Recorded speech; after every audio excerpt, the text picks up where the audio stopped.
Bienvenidos a esta tarde de webinar. En esta ocasión tenemos un webinar pues muy bonito, realmente muy bonito, muy interesante, eh, que es la BDA. El maravilloso mundo de la BDA y sus manuales. Vamos a platicar, pues, de qué trata, qué enfocamos con la BDA, como yo les digo en los cursos, cómo se come la BDA, ¿no? ¿Qué nos dice? ¿No? Esto es algo muy importante para todos ustedes, para todos los que trabajamos para la industria automotriz, con proveedores y armadoras alemanas, ¿no? Principalmente Grupo Volkswagen, BMW, Mercedes-Benz, también está Volvo, que lo está solicitando, y algunos Tier 1 como Continental, ¿no? Como ZF, que su estándar es VDA. Entonces, eso es algo súper importante que ustedes conozcan de qué se trata.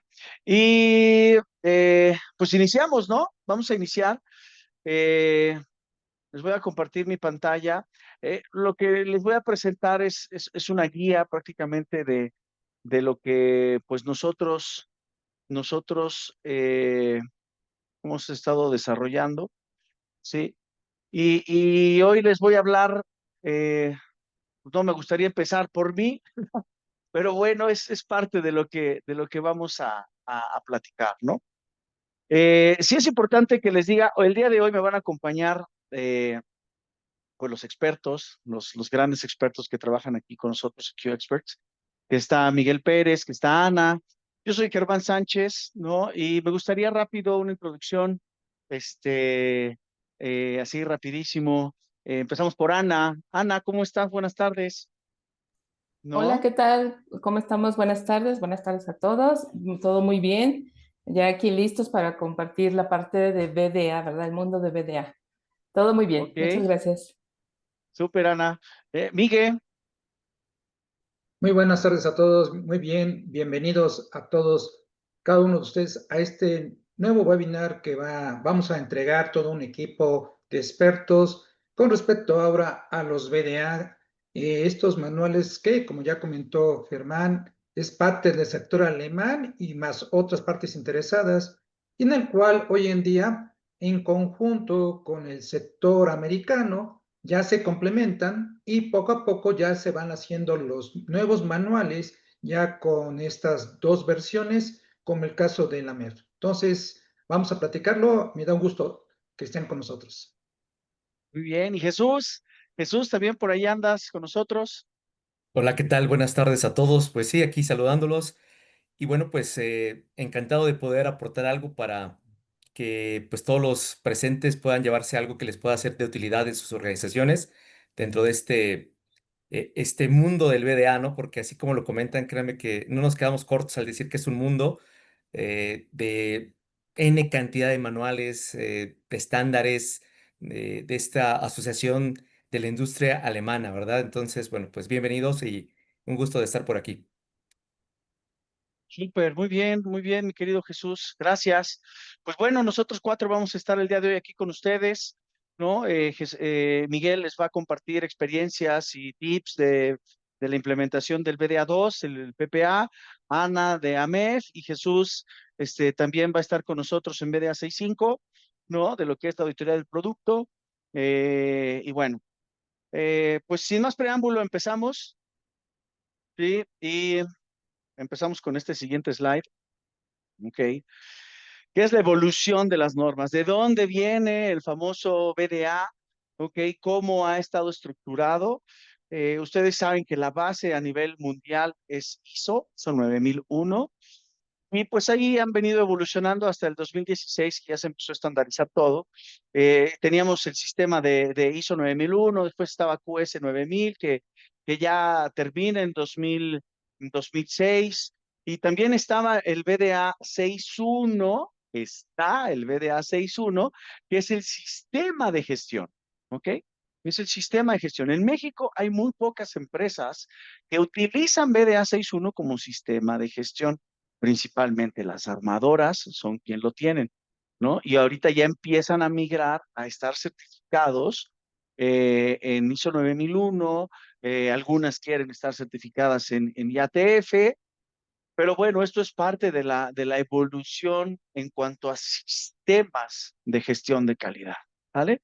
Hoy prácticamente todos los estándares que se usan, un 99%, es ISO 9001 para Tier 2, Tier N, todos los que son Tier 1 siempre quieren ser o deben ser IATF 16940.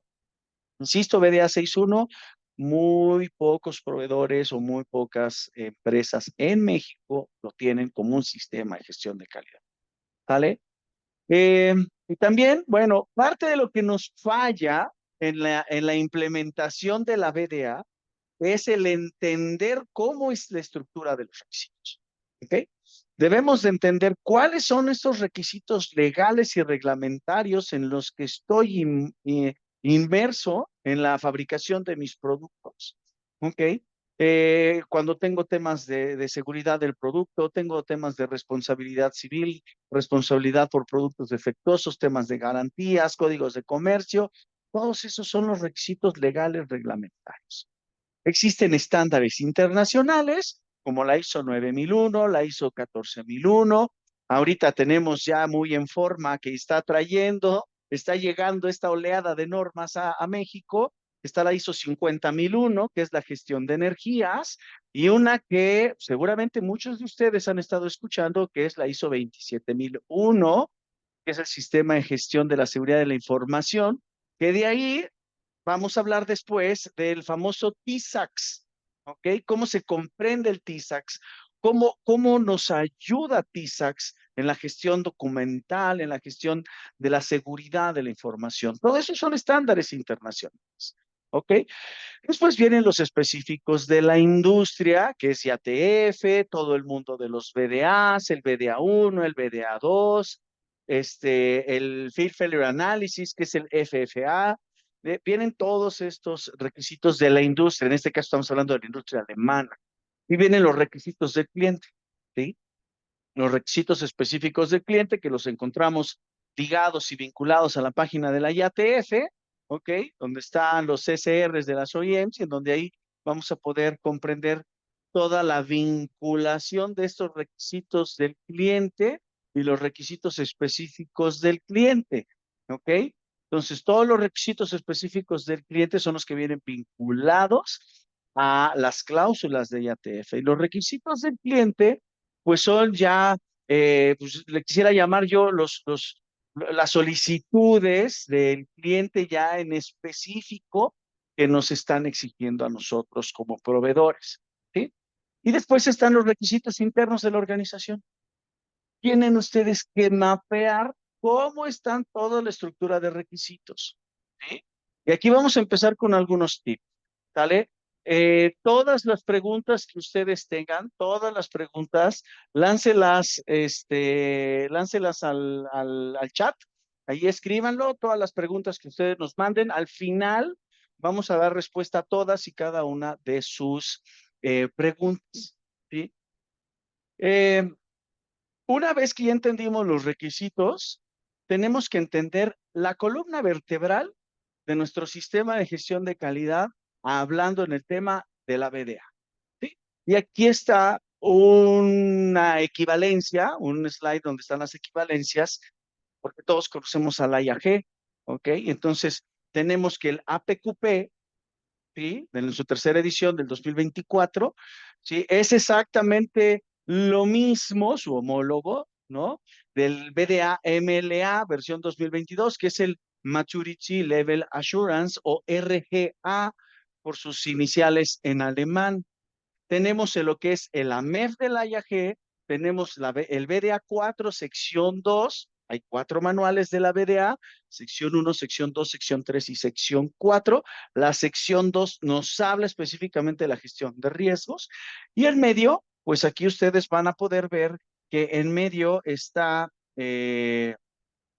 nuestro manual de la MEF BDA IAG, que pues ya tanto Ford, los americanos, Ford, GM, los alemanes ya lo están pidiendo desde el 2019, desde el 2020 y 21 ya lo hicieron obligatorio, ¿ok?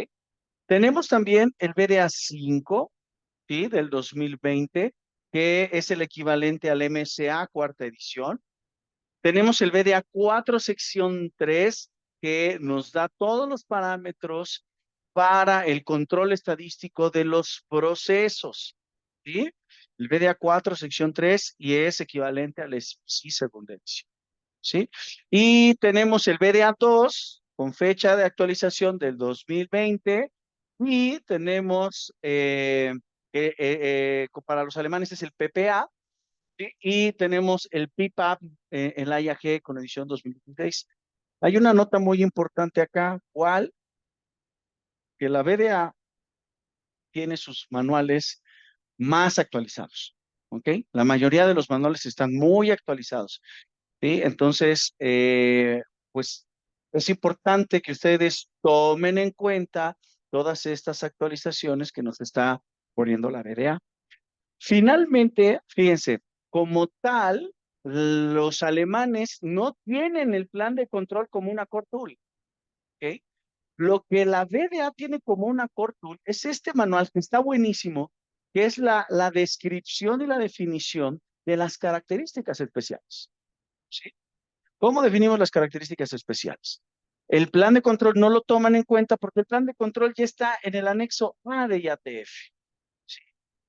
Pero la IAG sí desarrolló un manual de una core tool, que es el plan de control, que en el 1 de marzo del 2024 es cuando separan, ¿ok?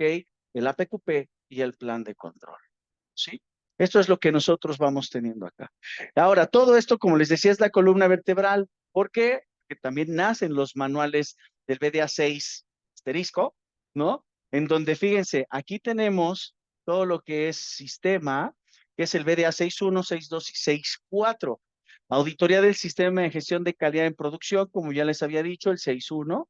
El 6.2 es la auditoría del sistema de gestión de calidad para servicios, ¿sí? O sea, productos, imagínense a Grupo Volkswagen de México, ellos están certificados en BDA 6.1, ¿ok? Una empresa logística, pues no sé, DHL, Seglo, Servimsa, otros, bueno, proveen servicios. Ellos necesitan estar en BDA 6.2.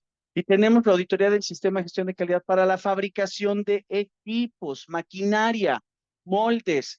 Todos ellos están en el BDA 6.4, ¿sí? Después tenemos la auditoría del proceso, que es el BDA 6.3, la más común que utilizamos nosotros.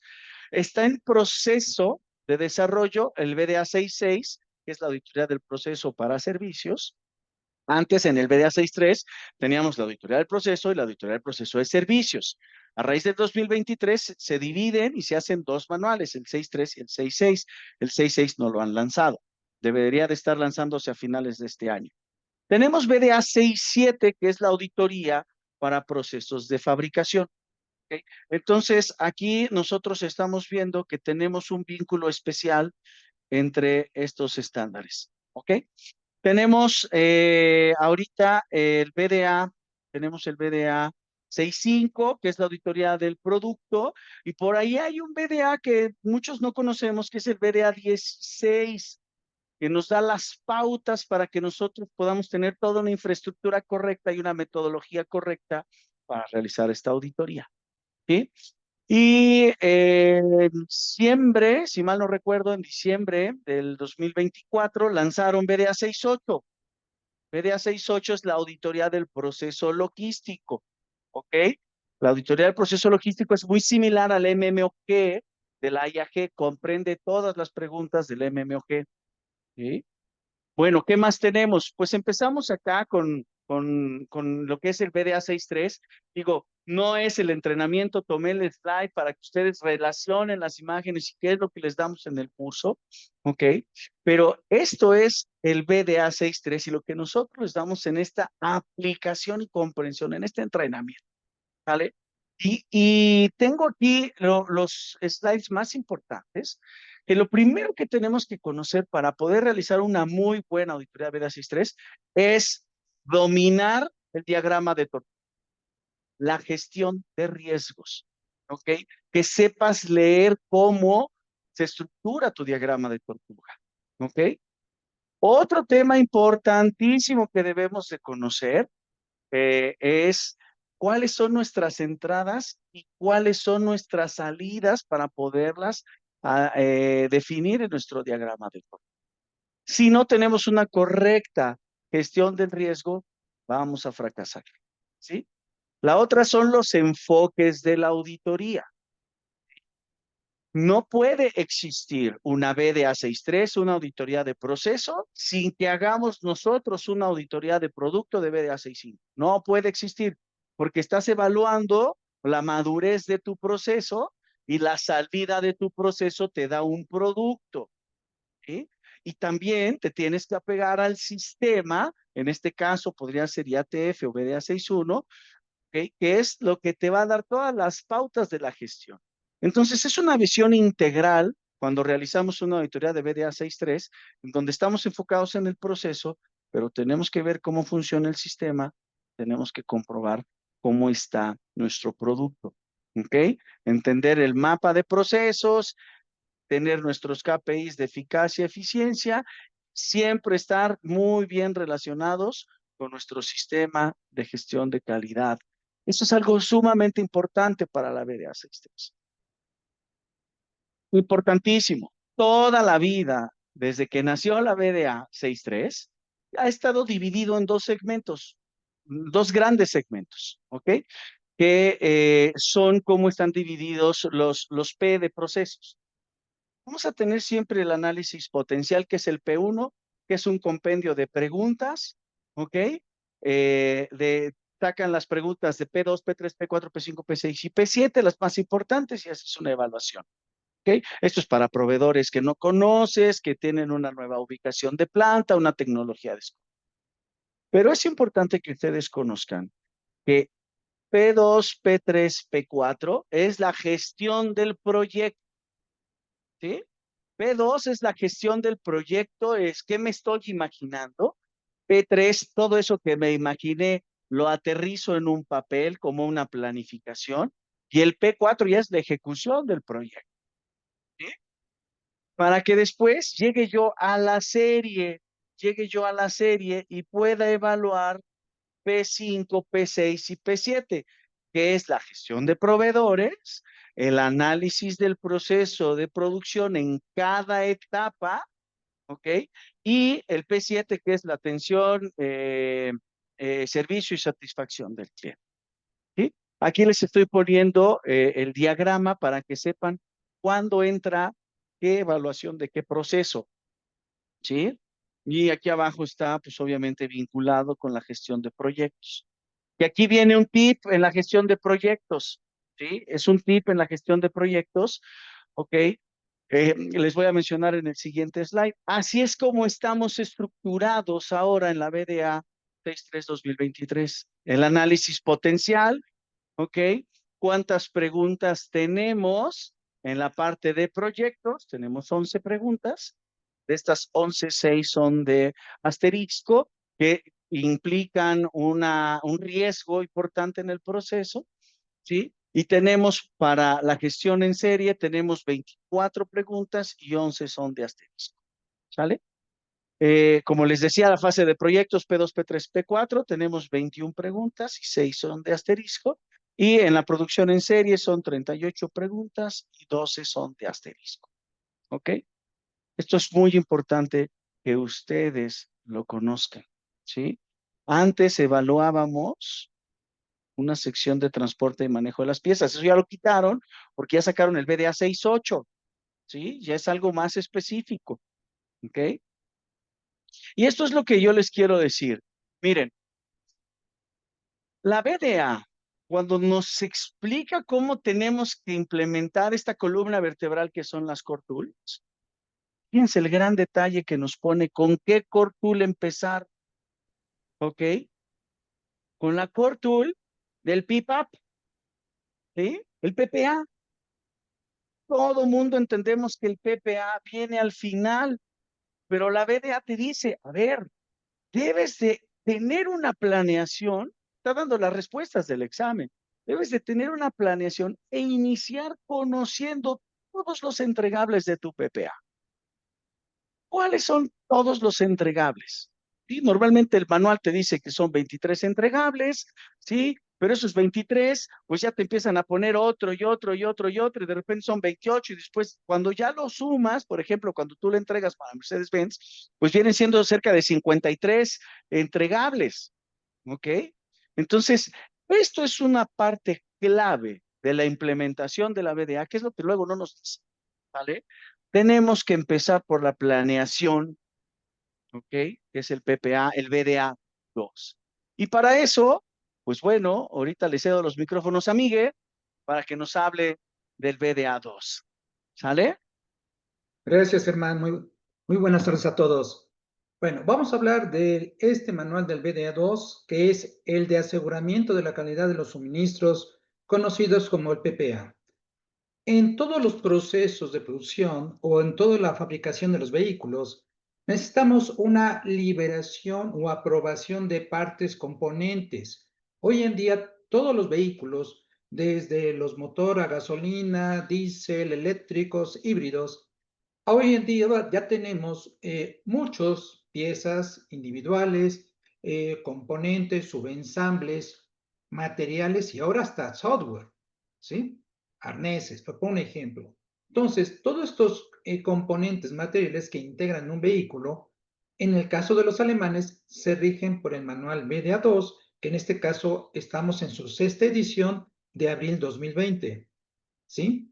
Entonces, el proceso como tal de aprobación del producto y proceso de producción es dar evidencia que las organizaciones cumplen con los requisitos de los clientes, en este caso acordados con las especificaciones que vienen en sus dibujos, en sus estándares, por ejemplo, el ASTENGEN, los BDA, los TLDs, TLs, ¿sí? BWs, toda esa serie de requerimientos que vienen desde el dibujo y que nos ayudan a poder establecer cuáles son esos requisitos más los regulatorios, las leyes, las regulaciones antes del inicio de producción.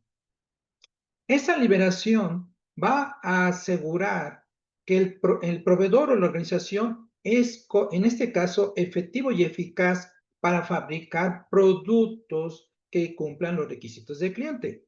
Adelante, por favor, la siguiente.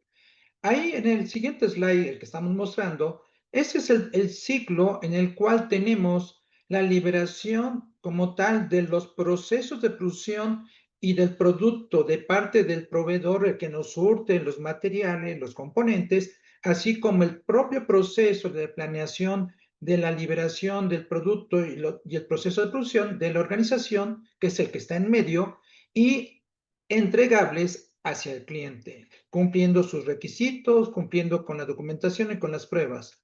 En esa parte del núcleo, empezamos en el caso, en el BDA, en el capítulo 5, con la planeación del proceso de liberación. Ahí viene toda la parte del timing, qué vamos a realizar, cómo se va a llevar los pasos que hay que pedir primero, y como comentó muy bien Germán, está alineado al BDA MLA, está alineado a la parte de los proyectos. Entonces, el BDA2 tiene que estar alineado a la par con los proyectos, con el BDA MLA, para que en esa planeación vayan surgiendo, por ejemplo, la liberación del proceso. Esa liberación del proceso, que es el capítulo 5, sesión 6.2, es donde vamos a estar revisando, por ejemplo, qué está pasando con los herramientales, qué pasa con el equipo, qué van a hacer con la parte de los requisitos de capacidad de los procesos, herramientas, moldes, troqueles. Todo eso va a estar ahí en esa parte donde vamos a estar liberando en el arranque o durante el proyecto la capacidad de las herramientas, de los equipos y también de los equipos de medición. Importante, ¿eh? También las facilities. Hoy en día todo se puede ya validar para obtener un mejor aseguramiento. Posteriormente, ya en la sección 6.1, ya tendríamos la producción y la liberación de muestras. Es importante la generación de muestras que muchas veces los clientes nos piden cierta cantidad, esas primeras muestras, para que el mismo armador al cliente vaya haciendo sus validaciones ya como vehículo, ¿sí? Ya están haciendo los montajes, la validación de estos componentes para ver cualquier detalle, cambio o requisito necesario y también el cumplimiento legal, hasta las pruebas de impacto, pruebas de choque. Algunos autos se van hacia pruebas de validación en diferentes regiones, pruebas, en este caso, de calor, pruebas de humedad, pruebas hasta de frío, muchas pruebas en la cual se validan en sí todo el producto. Y después ya vienen los documentos. En la sección 6.3 ya viene toda esa serie de documentos de la liberación. Ya ahí vamos a ver ya más adelante los 28 requisitos que nos piden de entregables. Por ejemplo, aquí ya, como habíamos visto en el slide anterior, el AME de diseño, el AME de proceso, el plan de control ya de prototipo, plan de control de lanzamiento, los estudios preliminares del SPC, estudios preliminares del MCA, equipos de medición, una serie de documentos que hoy en día ya vienen acotados tanto para el sector americano como el sector alemán, pero que ya son básicos, esenciales para tener ya preparado tu carpeta o tu entregable de tu pipa, ¿sí? Y después, sección 6.4, ahora sí, las muestras, los suministros de las muestras. Las muestras que ya podemos decir son las definitivas, son las muestras de las corridas, muchas veces esas corridas que muchas veces nos ponen desde 24, 48 horas, los 2 días de producción del 2DP, o de acuerdo a lo que se acuerde con el cliente, vamos a estar suministrando muestras en diferentes fases o tiempos para que con eso, como entrada para el cliente, va a hacer las pruebas correspondientes y nos pueda con esas pruebas otorgar ya en este caso la nota 1 para tener una aprobación definitiva. Si en esas pruebas no tenemos una aprobación, una nota 1, entonces es donde ya prácticamente el resultado es una liberación. Puede ser una liberación o no, sí o no. Si es sí, ok, ya terminamos con el proceso. Pero si es no, tenemos que empezar otra vez a hacer ese ciclo y validar qué fue lo que se nos escapó. ¿Cuál fue el punto que no consideramos o el riesgo en algunos de esta planificación que no consideramos para obtener esa nota 1 o aprobación ya como principal? La siguiente, por favor, Germán.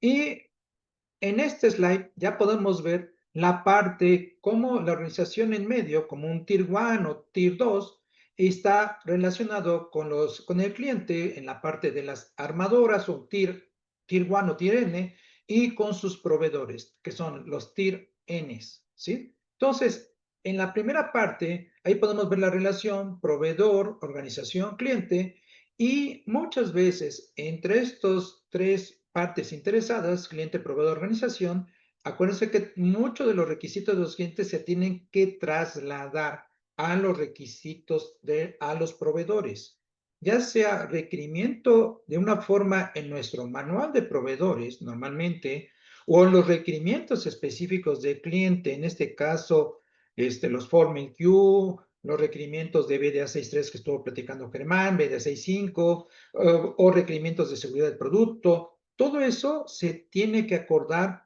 con estas partes interesadas. Y un acuerdo entre estos tres es la propia liberación del producto y proceso de producción. Con eso estaríamos alineando qué quiere el cliente y qué le pedimos a nuestro proveedor para que cumplamos esos requisitos. En la parte en medio ya tenemos la decisión de la aprobación de la entrega, que en este caso es a través de la aprobación del producto y el proceso de producción, el LPP, del proveedor, y el proveedor debemos como organización aprobarlos y tener al menos nota 3, nota 1, o sea, una liberación en este momento condicionada nota 3, que cumple con la mayoría de los requisitos, pero que todavía no cumple con todos de forma total, o si el proveedor ya tiene todos los requisitos que le pedimos alineados a los requisitos del cliente, entonces ya le podemos dar esa nota 1. Es muy importante que la organización siempre tenga, antes de hacer la aprobación con el cliente, todos los requisitos del PPAP liberados previamente con sus proveedores. Porque si en un momento dado no tenemos aprobado todos nuestros materiales, componentes, suministros o software, el cliente no nos va a poder otorgar esa aprobación definitiva, una nota 1. Nos va a dar una aprobación, en este caso condicionada, una nota 3, y eso también nos impacta no solamente en la parte de la organización, sino también por parte del cliente. Por eso es muy importante que cuando envíen la documentación, previamente ya se tenga aprobado todas las aprobaciones de parte del proveedor. Y de ahí ya la organización, no, más bien ya el cliente toma la decisión si nos aprueba y el nivel de nota que nos va a otorgar. Todo eso es cómo se va ejecutando de una manera, en este caso, planificada e interrelacionada entre la armadora o el cliente principal, la organización y su cadena de suministro. ¿Sí? Adelante, por favor, Germán.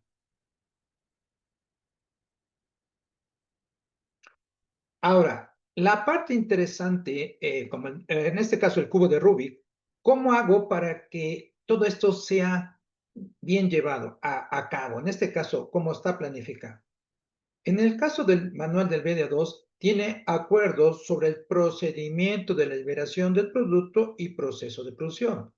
Y aquí es donde ocurre la magia en este cubo. ¿Cómo? Bueno, el qué primero. Empezamos, ¿qué? ¿Qué es el proceso de producción? ¿Qué es lo que vamos a liberar? Muchas veces mencionamos, voy a entregar un producto a un cliente, pero cuando entregas un producto, de antemano viene con un proceso de producción atrás. En pocas palabras, le estás vendiendo tu línea, tu máquina, tu herramental, tu estación, toda esa infraestructura que tienes para generar un producto. Ese es el qué. Muchas veces no nos damos cuenta que cuando los clientes, y hablaba Germán en ese análisis de, digamos, factibilidad, con el BDA-63, cuando estamos viendo si el proveedor es capaz, por ahí una serie de preguntas de infraestructura, de capacidad instalada, de capacidad para entregar, flexibilidad, todo eso, estamos viendo el qué. ¿Qué tiene el proveedor o qué tiene la organización? ¿Cuál es su infraestructura? Por ejemplo, un layout, ¿sí? ¿Cuánto tiene de espacio? ¿Cuánto va de crecimiento? ¿Sí? No solamente ya no es ni infraestructura, ahora es financiero, la parte económica, buscando el cómo, documentación. Hoy en día hay evaluaciones que para elegir a un proveedor, tú tienes que también su capacidad financiera, su solvencia económica. Y hoy, con el día de toda esta globalización, también ya nos preocupa el tema de sobornos, temas de otras normas por seguridad de la información, por la ISO 27000, donde ya énfasis en toda esa infraestructura. Ya podemos decir que ya no estamos vendiendo una línea de producción, estamos vendiendo todo el negocio, ¿sí? Todo ese negocio que nos sirve para entregar un producto. Ahora, durante esas recorridas que va a ser el proceso, también debemos de ser capaces de entregar muestras. Esas muestras desde serie 1 a la serie N nos va a ayudar mucho a ver o a validar con nuestro cliente qué tan capaces o qué tan precisos y efectivos somos para entregar el producto. Si tenemos desviaciones o si todavía, aún con el dibujo, bueno, al nivel que nos entregaron, es cuando estamos haciendo esas muestras y cumplen con las expectativas de los clientes. Y ahí es cuando entramos con el cuándo. Esos tiempos, ese tiempo, esos lead time, ¿no? Esos tiempos donde tenemos desde el proyecto, desde el arranque hasta el start of production, antes de la aprobación y después de la aprobación, ¿sí? Entonces, ahí tenemos varias etapas o entregables, como en este caso el MLA, donde tenemos que cumplir para llegar a fin a obtener esta aprobación. Adelante, Germán. Y de aquí ya tenemos dentro del BDA2 acuerdos. El manual habla de acuerdos como, en este caso, desarrollo del producto. ¿Quién es responsable del desarrollo, diseño y desarrollo? Si el cliente, en este caso, el cliente es dueño del diseño, bueno, hay un acuerdo de responsabilidad, en este caso, entre el diseñador, que es la planta armadora o el cliente, con la organización. Sin embargo, si el diseño es de la organización o del proveedor, bueno, ahí también hay acuerdos de la responsabilidad que tienen los proveedores con respecto a temas de garantías o reclamaciones o hasta grados de mayor magnitud para ver esa parte, bueno, económica, ¿sí? 1. 2. Desarrollo del proceso de producción. Muchas veces de la parte de herramientales, moldes, troqueles, herramientas, ¿de quiénes son propiedad? La mayoría son propiedades del cliente, pero en el caso del desarrollo del proceso de producción, también hay que considerar que esos herramientales como son propiedad del cliente, se tienen que resguardar, se tienen que tener acuerdos, muchas veces de confidencialidad, de esos herramientales o esos herramientas propiedad del cliente no pueden salir de nuestras instalaciones. Deben solicitar permisos al cliente para poder sacar y muchas veces darle mantenimiento, hacer una actualización. Entonces, esa parte del desarrollo del proceso de producción normalmente es con la organización y es responsable de mantener en buen estado toda la parte de la línea de producción. El acuerdo número 3, validación del producto. ¿Cuáles son esos requisitos? Digamos, ya conocemos los requisitos de las características del producto, lo que viene en el dibujo, la parte de las pruebas, las mediciones, características dimensionales, o la parte en este caso, dimensionales, los RPS, todo lo que integra el producto, apariencia, función, dimensión, es esta parte 3.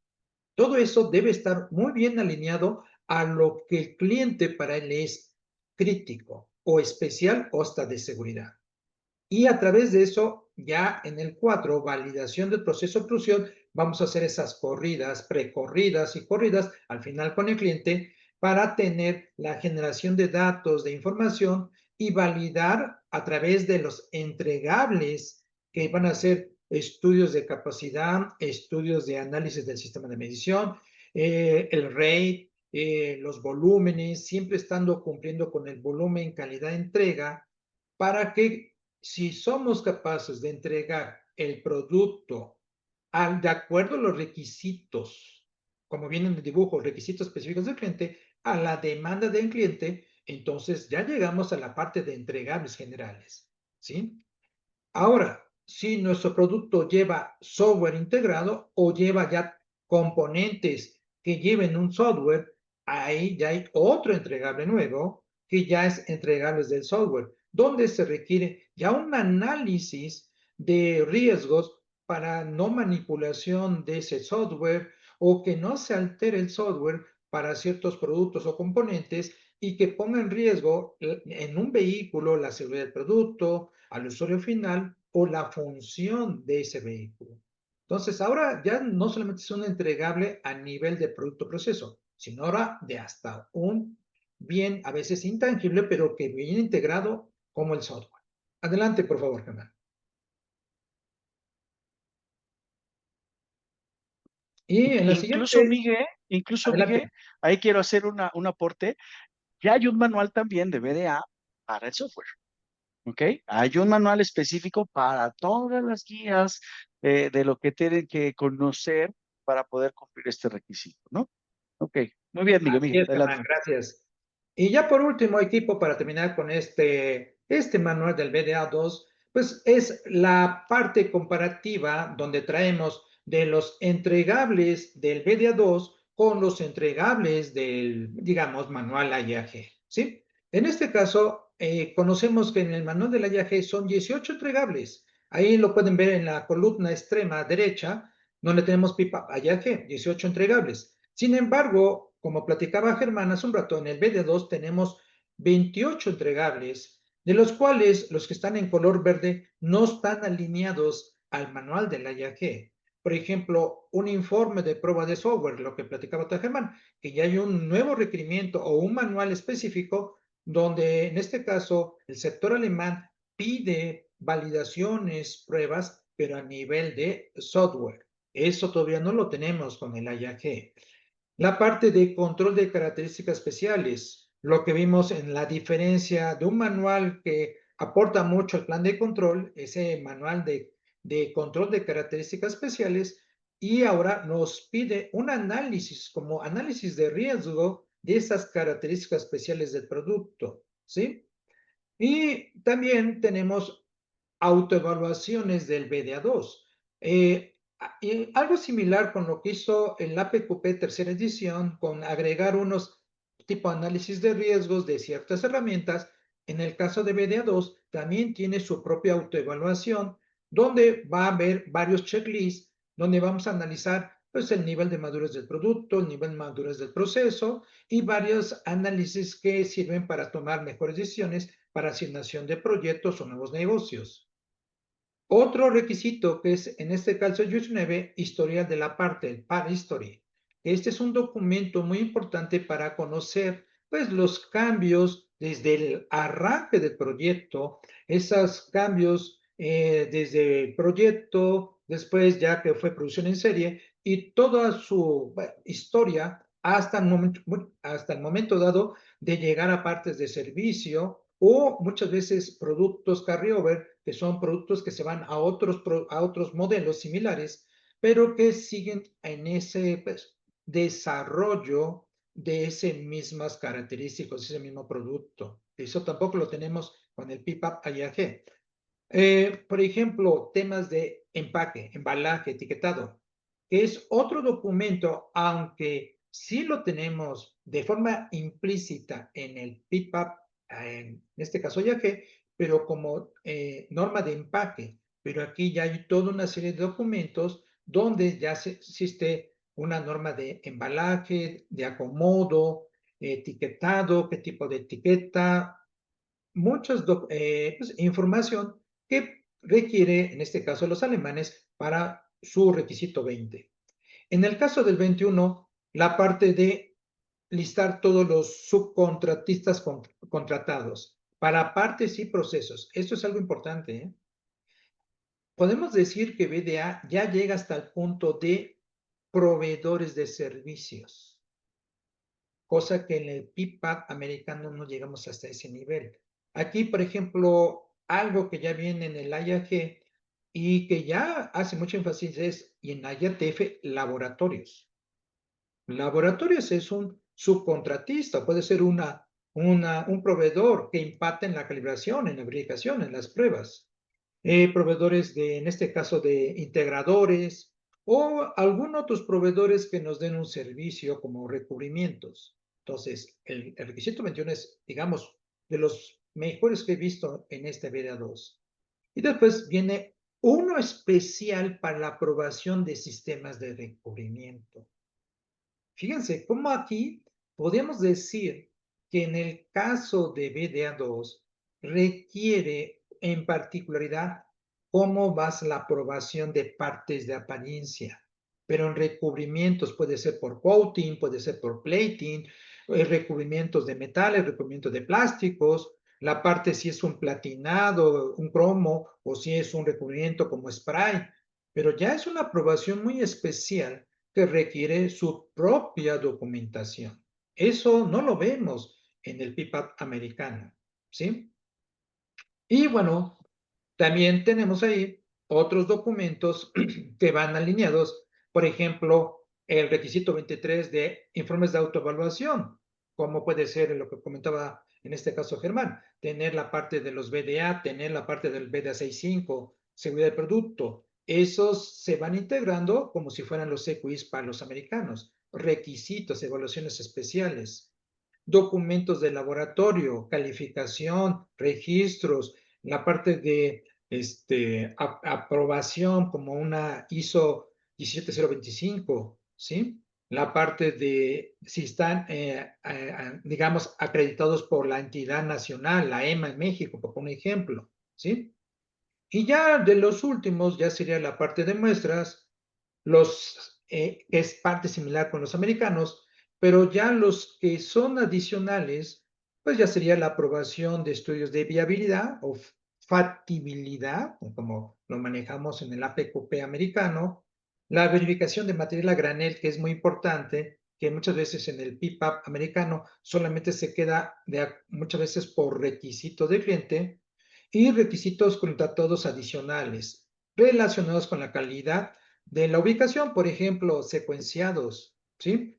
Esa parte de secuenciados o distribución, que también a veces no lo consideramos como una parte de impacto al cliente y que muchas veces cuando se entrega un producto con daños o con alguna discrepancia, ahí es cuando nos damos cuenta de la importancia de este requisito. Entonces, eso sería todo de mi parte. Muchísimas gracias. Espero que les guste y los dejo ahora sí con Germán. Adelante, Germán. Muy bien, Miguel, muy bien. Muchas gracias, muchas gracias. Una muy buena explicación del BDA2. Por eso les decía hacia dónde vamos, ¿no? Y ahorita vamos a brincar al BDA 6.5, donde Jesús también me va a ayudar un poquito, y en el BDA 16, que es lo que yo les decía, ¿no? Entonces aquí viene un vínculo del BDA, no se nota, con este color, listo, aquí está. Está del BDA 6.3. El BDA 6.3, como les dije, nos habla de las características especiales. Estas características especiales son las que vamos a evaluar con el BDA 6.5 en la teoría del producto. Y vamos a utilizar el BDA 16, que es la guía para evaluar piezas decorativas de interiores, de exteriores, de los automóviles. ¿Vale? Entonces, esto viene alineado con la IATF. ¿Por qué? Porque la IATF nos pide que nosotros hagamos auditorías del producto de acuerdo a la cláusula 9224. ¿Ok? Y aquí es donde entra el manual que les decía yo de características especiales. Hay que entender y hay que saber definir cuáles son estas características especiales. Si hay tres, de acuerdo a lo que nos pide el manual, ¿ok? Son características especiales de seguridad, características que tienen una consecuencia en la seguridad de los ocupantes, en la seguridad del vehículo, características de homologación, temas legales, temas de leyes en el país donde se va a vender el producto. Y después tenemos requisitos de función, ¿ok? Son los tres tipos de características especiales que nuestro manual de características especiales nos da. ¿Ok? Y una vez que ya conocemos todo lo que nos explicó Miguel, que nos van a pedir, más los requisitos del cliente, los requisitos específicos del cliente, más estas características, pues entramos a lo que bien nos decía Miguel, nos liberan el producto y el proceso, ¿sí? Pero debemos entender que la resultante de que nuestro proceso esté en control, ¿ok? Va a dar cumplimiento a las características de nuestros productos.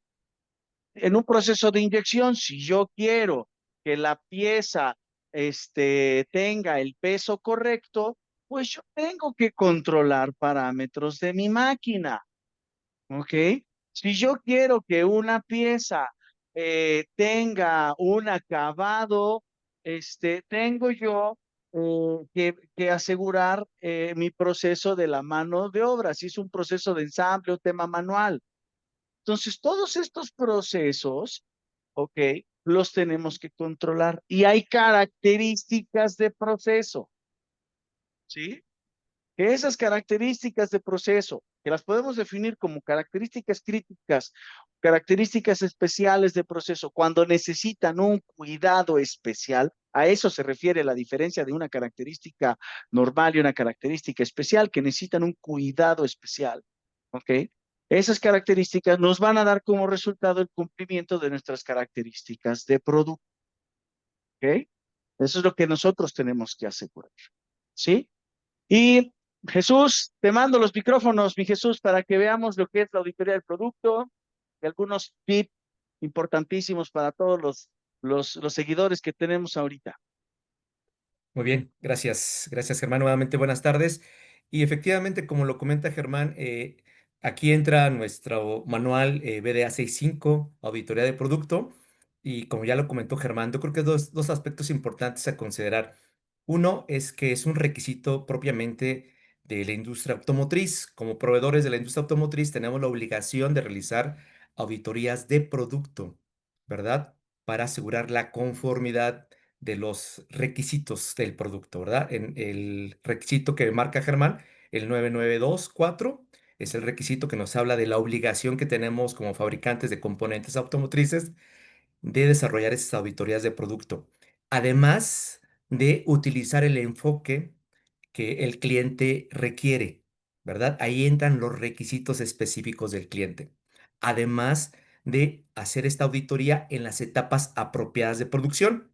Es decir, la auditoría de producto se puede hacer, es más, se debe de hacer en productos terminados, en productos ya listos para empacarse y enviarse al cliente, pero además lo podemos hacer también en etapas anteriores, en subensambles, en procesos intermedios, como después de un proceso de pintura, ¿verdad? O en piezas individuales.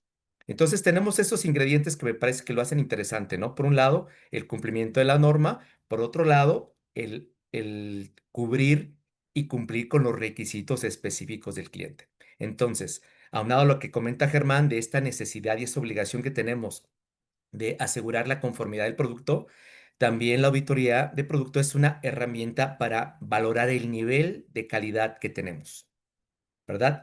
Ya los que tengan experiencia trabajando con clientes como Grupo Volkswagen, sabe que Volkswagen tiene su propia metodología para hacer la evaluación y calcular el nivel de calidad. Entonces, eso lo hace muy interesante, ¿no? Porque así como hablamos del BDA 6.3 y que nos dan un resultado siendo proveedores A, siendo proveedores B, siendo proveedores C, en ese tipo de auditorías también podemos obtener un nivel de calidad, ¿verdad? Obviamente lo que desearíamos y la expectativa es que pudiéramos ofrecer el 100%, ¿verdad? Un cumplimiento al 100%, pero de ahí hacia abajo podemos tener algunos rangos de aceptación. ¿Sale? Entonces, lo que aplica es, como ya lo comentamos por ahí, producto final, producto en proceso, piezas individuales y no confundir con eh, pruebas para validar el proceso, para controlar el proceso, ¿verdad? No podemos utilizar esto para sustituir los famosos pruebas de conformidad, ¿verdad? De nuestro proceso de producción, los famosos COP y algunas otras evaluaciones que necesitamos hacer. ¿Vale? Ahí, Jesús, yo quisiera agregar también que el famoso full layout, ¿ok? Ok, Tampoco lo confundan. El layout anual, no lo confundan, ¿ok? Son cosas diferentes, ¿sí? No cometan ese error, son cosas diferentes, ¿no? Muy bien. muy bien. Sí, gracias, Germán. Podemos cambiar a la siguiente página. Y justamente ahí, ¿no? Aquí viene una tabla. Te digo, perdón por la letra, es un poco pequeña, pero es mucha información, información importante, donde hacemos una comparación entre lo que es el objetivo de una auditoría de producto, ¿verdad? Que es prácticamente lo que acabamos de comentar. Y cuál es el objetivo de la auditoría de producto y cuáles son, pues, los objetivos de las pruebas de proceso. Creo que ahí debe de quedar claro que hay una diferencia importante. Y aunado a lo que comenta Germán, pues aquí hablamos de los temas de recalificación, pruebas de recalificación, que si bien están enfocadas hacia el producto, no debemos de confundir. Estas pruebas de recalificación implican hacer pruebas dimensionales o evaluaciones dimensionales, pero también pruebas funcionales, ¿no? Para asegurar la confiabilidad del producto. Nada que ver con las auditorías de producto, muchachos. Estas no van a cubrir una auditoría de producto y viceversa. La auditoría de producto no va a cubrir las pruebas de recalificación. Creo que son dos cosas que sí debemos de tener muy claro que son diferentes objetivos y que deben de hacerse además en diferentes momentos, ¿vale? La frecuencia de las auditorías de producto tiene que estar definido. Tenemos requisitos a veces específicos del cliente. Algunos clientes nos piden que por lo menos una vez al año cada producto sea evaluado, al menos en una ocasión, ¿verdad? Me parece que es algo que pues está pues lejos quizás del alcance que hoy en día tenemos, porque normalmente estas auditorías de producto pues las hacemos una vez a la semana, de 2 o 3 grupos de producto, o una vez al mes, ¿verdad? Entonces pues se hacen con mucha frecuencia. Aquí tenemos que alinearnos con requisitos específicos de nuestros clientes. ¿Verdad? Entonces, importante no confundir auditorías de producto, auditorías de proceso y las auditorías de recalificación. No sé si quieras comentar algo más adicional, Germán. Sí, sí, Jesús, fíjense que va a haber información, ¿ok? Que yo puedo tener en mis pruebas de recalificación, una prueba que yo hago anualmente. Bueno, eso va a ser evidencia suficiente para que yo la incluya en mi auditoría del producto, ¿ok? Como cumplimiento, ¿sí? No vayan a decir que la prueba de flamabilidad de la resina, que pues no, ¿no? O sea, normalmente la flamabilidad de la resina se tiene que hacer por lote, ¿no? No, no.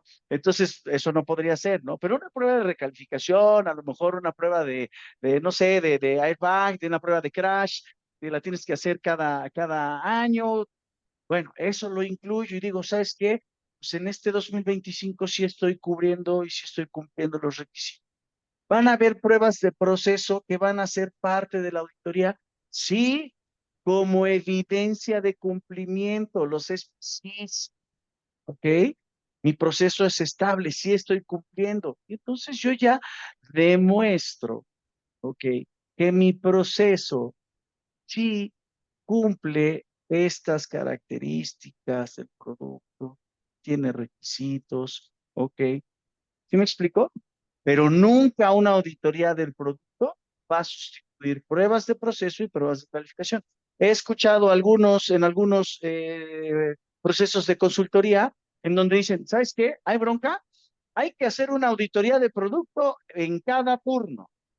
O sea, no entendemos el concepto de auditoría de producto.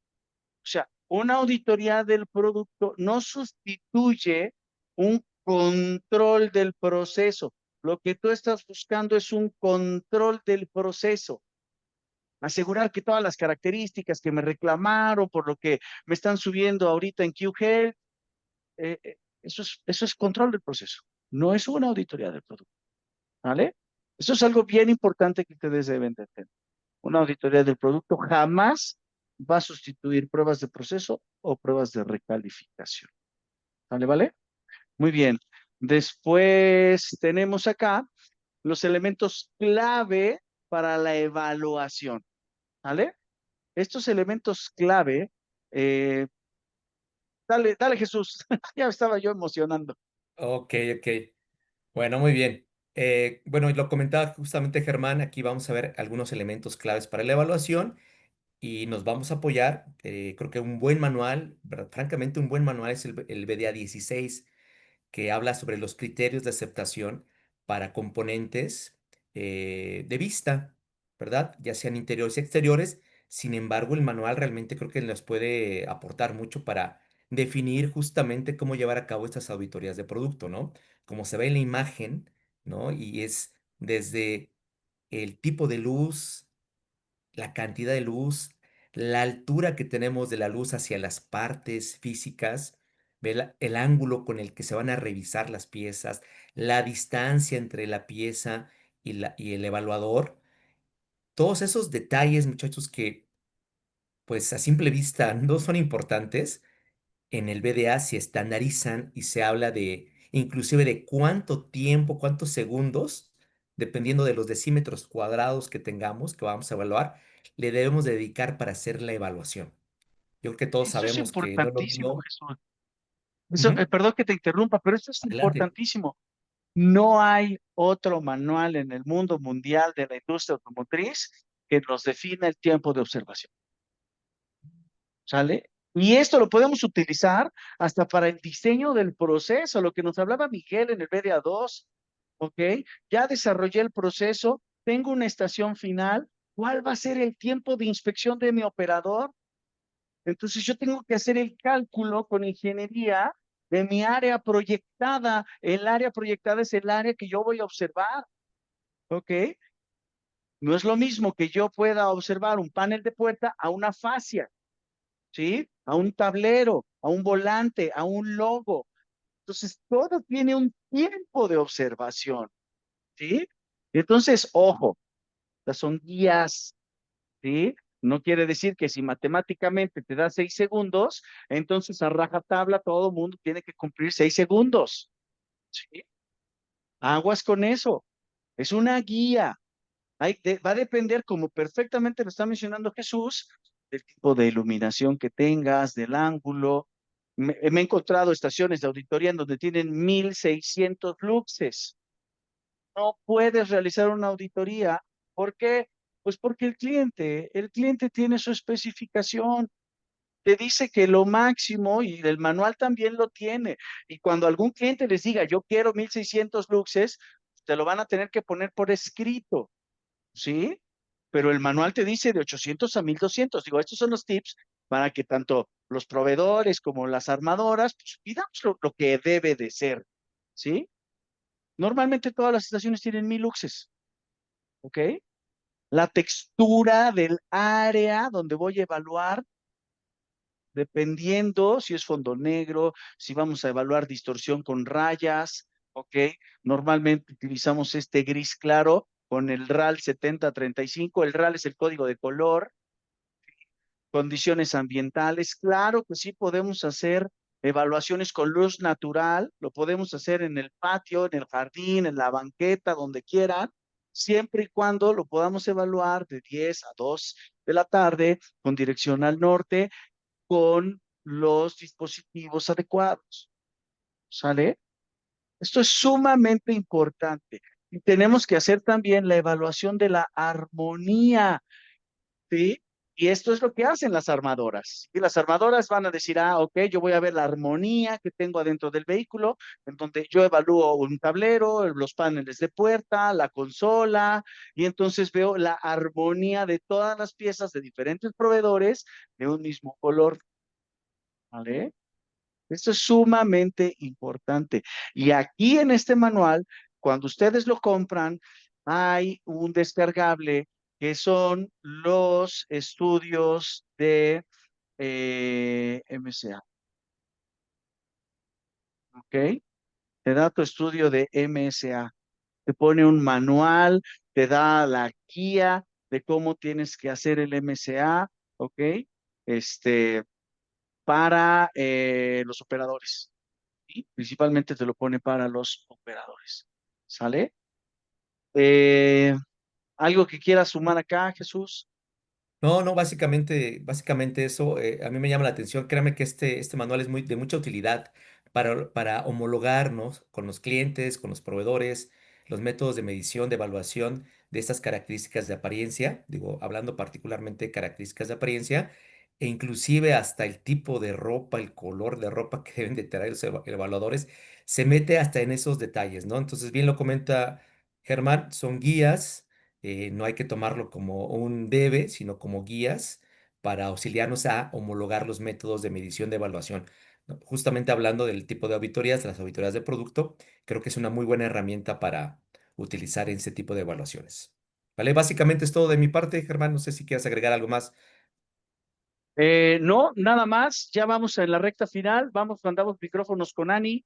Ok, nos hemos alargado un poquito, pero vale la pena que todos ustedes estén acá súper bien conectados, ¿no? Y listo, Ani, te mando los micrófonos para ver los puntos súper críticos de la MEF, lo que tú has Muy bien. visto en consultoría y en tus cursos. Exacto, muy bien. Pues muchas gracias, Germán. Buenas tardes a todos. Otra vez, un gusto con ustedes compartir esta parte de AMEF, BDA, AYAG. Pues bueno, ¿qué les digo? Que ya hace 6 años, ¿verdad? Que se liberó este manual de AMEF integrado como lo conocemos. Ya 6 años, ¿eh? Y estamos ya estamos en la primera edición de junio del 2019, en la segunda impresión del 2022.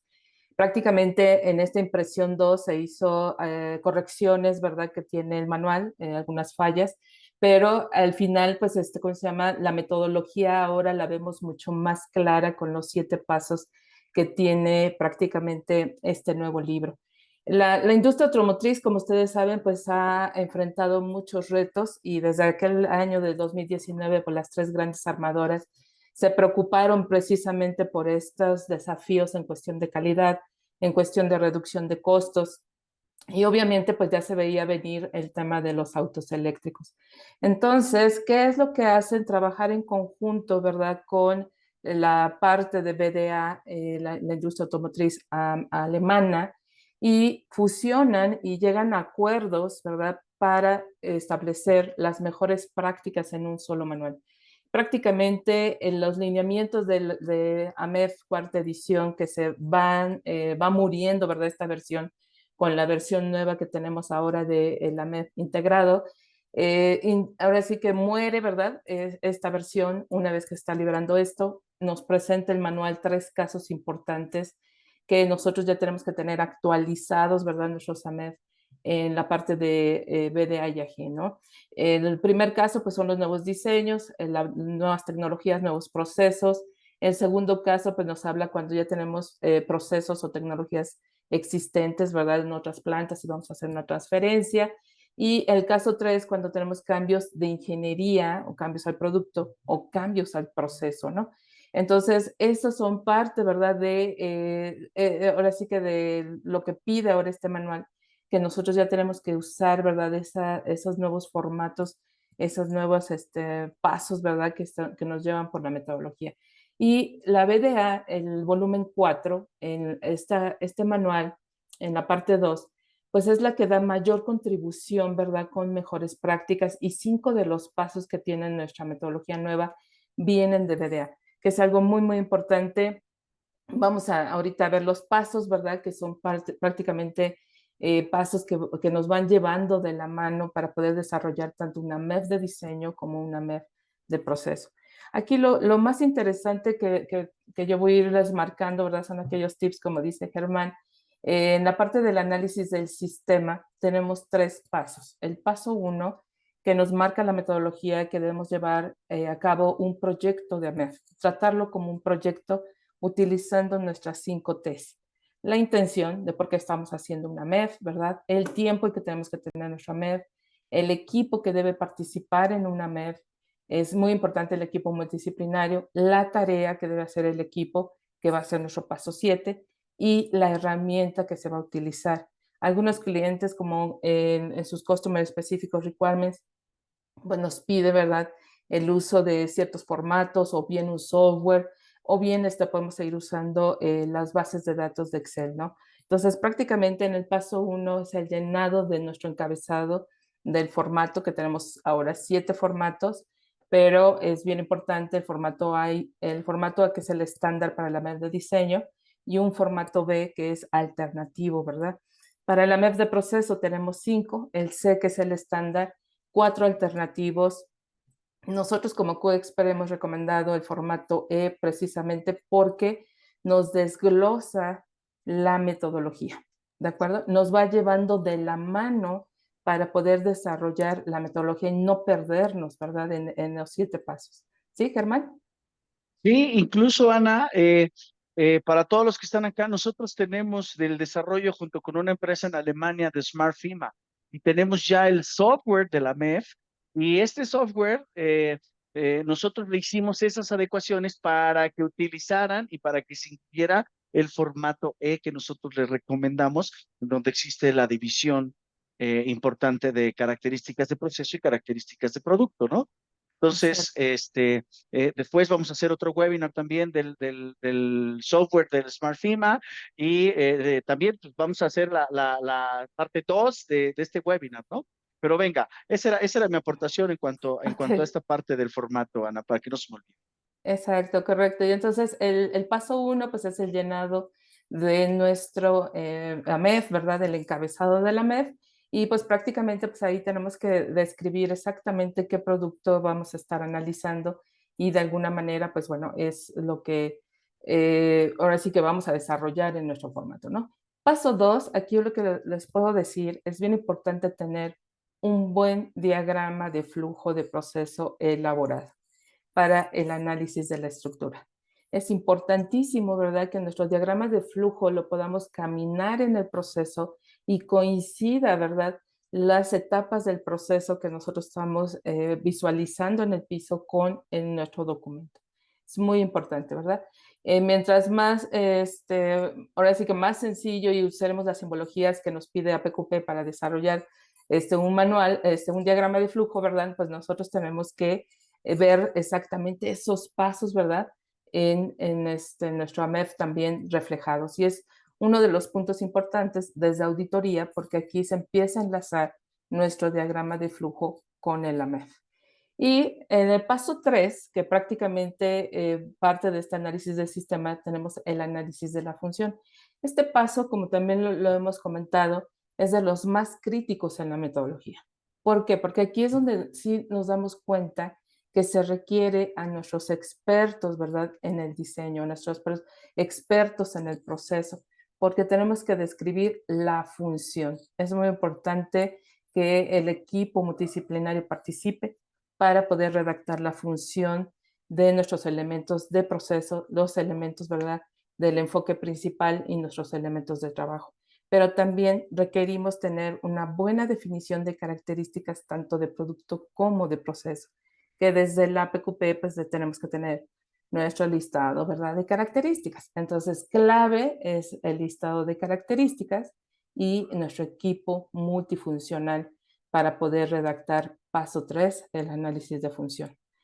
De ahí nos vamos al análisis de falla y mitigación de riesgos. Prácticamente el paso 4 es un paso que ya veníamos de alguna manera dominado, ¿no? Pero muchas veces se confundían modos de falla con efectos o causas y no sabíamos cómo redactar ahora la cadena de fallas. La cadena de fallas, nos dice la metodología, nuestro enfoque principal es el modo de falla.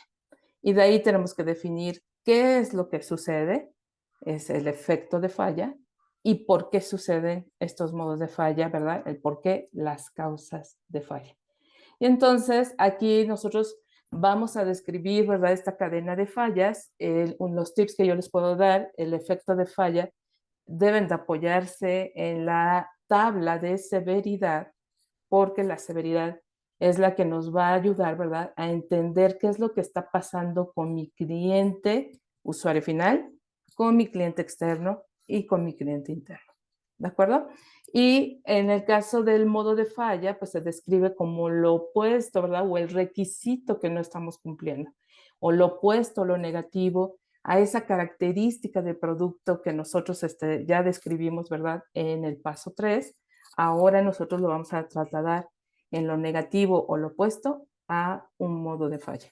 Y las causas, ya lo pedí a cuarta edición, sin embargo, muchas veces pues no lo hacíamos, era usar la metodología del Ishikawa. Es muy importante analizar las semes, ¿verdad?, determinar cuáles son las semis que están involucradas, y ahora en la metodología pues nos piden que evaluemos lo que es mano de obra, ¿verdad?, material, el medio ambiente y lo que es la parte de maquinaria, ¿de acuerdo?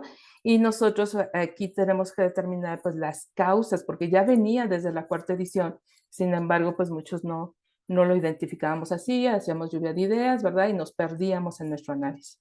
Ahora la metodología sí nos explica claramente, ¿verdad?, que tenemos que usar el Ishikawa para poder determinar las causas de falla.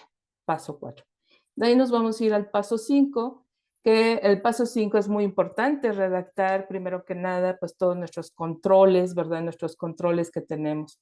Estos controles de prevención que van a estar enlazados a las causas de falla, ¿verdad? Y de alguna manera voy a tener controles también de detección para mis causas de falla, pero también para mis modos de falla. Entonces, es muy importante que nosotros distingamos, ¿verdad?, que en nuestro formato, si usamos el formato C, vienen comprimidos en columnas, pero si usamos formato E, está desglosado. Y entonces tenemos que determinar bien nuestros controles para poder evaluar, ¿verdad?, nuestras tablas ahora de ocurrencia, va hacia nuestros controles de prevención y hacia las causas de falla. Y la detección, a mi mejor control que yo tengo entre los controles de detección para el modo de falla y mis controles de detección para causas. ¿Listos? Y entonces yo ya tengo la severidad, la ocurrencia y la detección, que son mis 3 tablas que ya traíamos de cuarta edición. Sin embargo, hay ligeros cambios, ¿verdad?, que tenemos en las tablas. Y severidad, por ejemplo, desglosa la tabla ahora los 3 clientes, ¿no? Usuario, cliente y planta. La tabla de ocurrencia se va hacia el tipo de control y tenemos dos tablas alternativas, que es la tabla de ppm o la de partes por mil, que ya traíamos dominadas, más la basada en el tiempo. Y tenemos entonces 3 tablas en ocurrencia. Y la tabla de detección, que tiene también algunas diferencias con cuarta edición, sin embargo, pues sigue manteniendo la esencia, ¿verdad?, de determinar esos controles que típicamente pues van a ser controles de inspecciones que voy a tener en el proceso, o pokayokes, ¿verdad?, mejor conocidos como mistake proofing, los de detección, ¿verdad?, y los de prevención y room proofing. Entonces, aquí tenemos que también identificar, ¿verdad?, qué controles tengo, entre ellos los pokayokes, ¿verdad?, los pokayokes y room proofing y los mistake proofing, ¿ok? Y de la correlación, ¿verdad?, porque ahora ya no se multiplica, ya no vamos a tener RPNs, ¿verdad? En esta edición nos habla de AP, ¿verdad? El Action Priority. Es una tabla nueva que prácticamente tiene esta versión y de la cual, pues, ¿verdad?, es la combinación que voy a tener entre el rango de severidad, ocurrencia, detección, me va a dar AP en alto, medio y bajo. ¿Listo? Son riesgos, estos son los riesgos que nosotros tenemos que implementar en el paso 6, en la optimización. Acciones para aquellos que van a quedar, bueno, para todos, me lo pide la metodología, pero principalmente para aquellos high. Los medios me pide acciones, ¿verdad?, y que se revisen con la alta dirección y a discreción de la organización se van a tomar acciones para estos medios. Y el low se consideran riesgos bajos y son oportunidades que vamos a tener para la mejora. Y eso lo vamos a establecer en el paso 6, en la optimización, con fechas. Es muy importante poner ahora el día, mes y año, es muy importante. Ya se quita el to be defined, ¿de acuerdo? Se elimina, nos ponen candados porque ahora también trae un estatus. El formato trae un estatus en donde vamos a identificar como auditores claramente si la organización está tomando decisiones, si la organización está implementando acciones, si las están cerrando, ¿de acuerdo? Y de ahí pues ya podemos hacer nuevamente el recálculo, que ya veníamos familiarizado con esa parte en el paso 6, en la optimización, y de alguna manera eso pues ya lo sabemos, ¿verdad? Siempre vamos a reducir principalmente la ocurrencia o la detección. La severidad nunca cambia, solamente con la revisión del diseño de manera formal, ¿ok? Y por último, pues tenemos nuestro paso 7. El paso 7, pues es un resumen o bien la documentación de los resultados, yo le llamo el resumen ejecutivo, porque es un resumen de todos esos riesgos que tenemos que llevar a la revisión con la dirección. Y entonces aquí me ponen otro candado, porque ahora ya no podemos decir, es que la dirección no me lo autorizó, ¿verdad? Y le auditábamos a la dirección y la dirección decía, no, es que nunca me enteré, ¿no? Y entonces ahora se elimina también esta falta de comunicación con la comunicación de riesgos con el documento de los resultados. Este documento de resultados, déjame les digo, es auditable, es bien importante que lo tengan en cuenta. El auditor tercera parte, el auditor de cliente, auditores internos pueden revisar este documento de los resultados, qué es lo que el equipo, ¿verdad?, está determinando como riesgos, ¿verdad? Aquí es muy importante los riesgos técnicos, como lo está manejando la metodología, y pues bien importante que nosotros tenemos que tener ahí las acciones también y que la dirección las ha revisado. Entonces, que la dirección está tomando decisiones para la implementación de esas acciones. ¿Ok? Y entonces nos cierran aquí los candaditos, prácticamente pues mucho cuidado, ¿verdad? También con este resumen. Tenemos que tenerlo, por supuesto, y pues bueno, que se vea ahí el avance, ¿verdad? También de lo que estamos haciendo como equipo multidisciplinario. Es muy, muy importante eso. Y bueno, si pasamos a la siguiente, por favor. Germán, pues prácticamente de aquí, pues son los tips que podemos dar. No sé si alguien quiera aportar algo más. Germán o... No, solamente decirles que el dueño y absolutamente responsable de la MEF es la alta dirección. Así te lo Exacto, pone el manual. El dueño de la MEF es la alta dirección.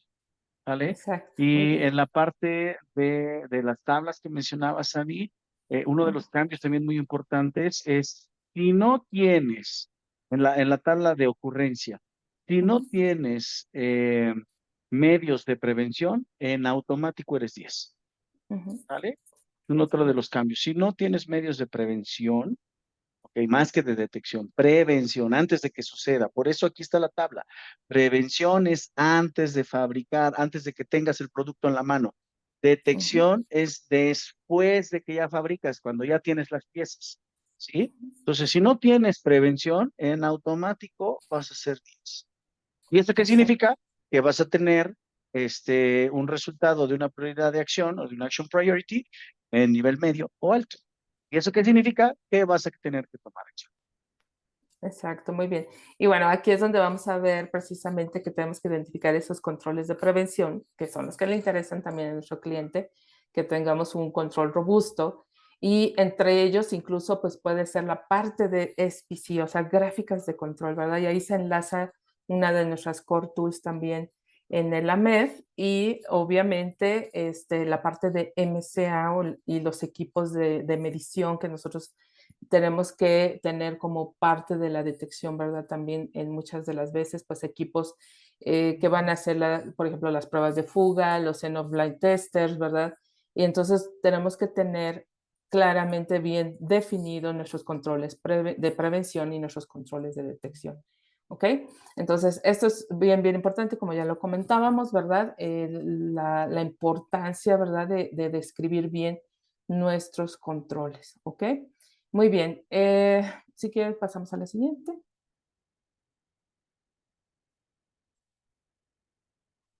Bien, en esta parte, pues también tenemos algunos lo conocen, ¿verdad? Estas tablitas son la MEF de reversa, es una guía, ¿verdad? Prácticamente que nos da también para poder determinar otros modos de falla, donde pues nosotros podemos caminar, ¿verdad? El equipo multidisciplinario, el proceso y determinar, ¿verdad? Si algunos de estos requisitos que son del proceso, ¿verdad? Están presentes y se puede generar un modo de falla, bueno, pues lo agregamos, ¿verdad? Lo agregamos nosotros a la MEF, ¿verdad? En nuestro análisis como equipo, como parte de los requisitos internos, ¿verdad? Que nosotros tenemos como organización. Entonces, eso es bien, bien importante también considerarlo. La MEF de reversa, pues es un requisito específico también de nuestros clientes que nos están pidiendo, ¿verdad? Algunos de los clientes llevar a cabo el AMEF de reversa. ¿Ok? Muy bien. Siguiente, por favor. Ahí Adelante. quisiera agregar algo. Esto que les menciona Ana es una de las mejores prácticas que nosotros hemos encontrado en la industria automotriz. Estos requisitos, estos 7 requisitos en ensamble y 9 requisitos en no ensamble, ¿de dónde vienen? De la MEF de General Motors. General Motors hasta ahorita es el único que no ha aceptado la MEF de IAG. Ellos siguen solicitando su propio AMEF, que nació en el 2018, que lo realizaron en un equipo de ingenieros mexicanos, ¿ok? Y lo dejaron para GM y ellos estructuran estos básicos, ¿vale? Y nosotros lo hemos tomado como una recomendación, una mejor práctica para que puedan definir, como excelentemente lo explicó Ana, puedan definir modos de falla, ¿vale? Exacto, muy bien. Y o bien las lecciones aprendidas. Es muy importante Cierto.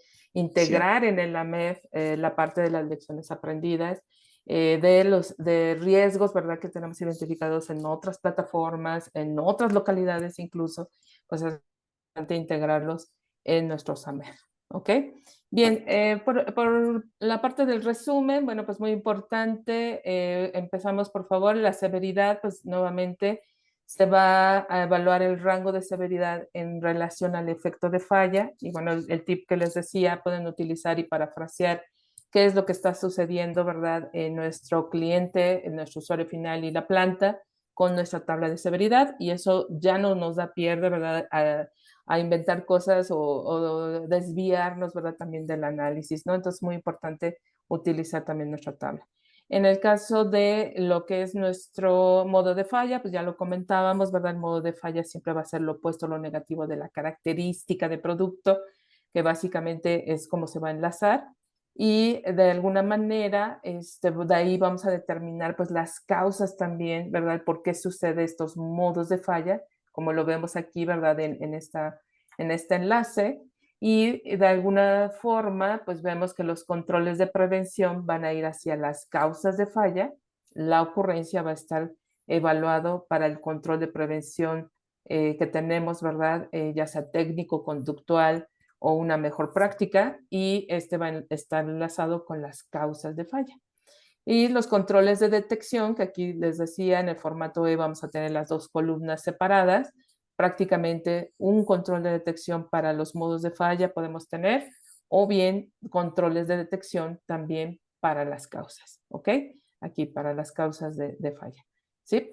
Y la correlación ya de la severidad, ocurrencia y detección de estos rangos, ¿verdad? Nos va a dar el AP, que es nuestro principal enfoque ahora, para la determinación de riesgos técnicos, ¿ok?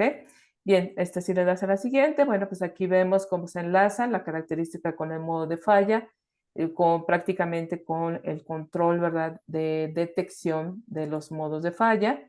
Y tenemos también las columnas moradas, como las ubicamos, ¿verdad?, cómo se enlaza la característica de proceso prácticamente con las causas de falla y con los controles que tenemos de prevención, controles de prevención para causas y controles de detección para las causas de falla. Si le das otro clic, ahí va a aparecer, ¿verdad?, la otra enlace que tenemos en AMEF, ¿ok? Bien, entonces de esa manera es como se van enlazando, ¿verdad? Las columnas, ¿verdad? Que tenemos ahora en el formato de la MEF. Es muy importante también no perder de vista que se van enlazando columna gris con columna gris, azules y azules y moradas moradas. ¿Ok? ¿Algo más? Súper, Ana.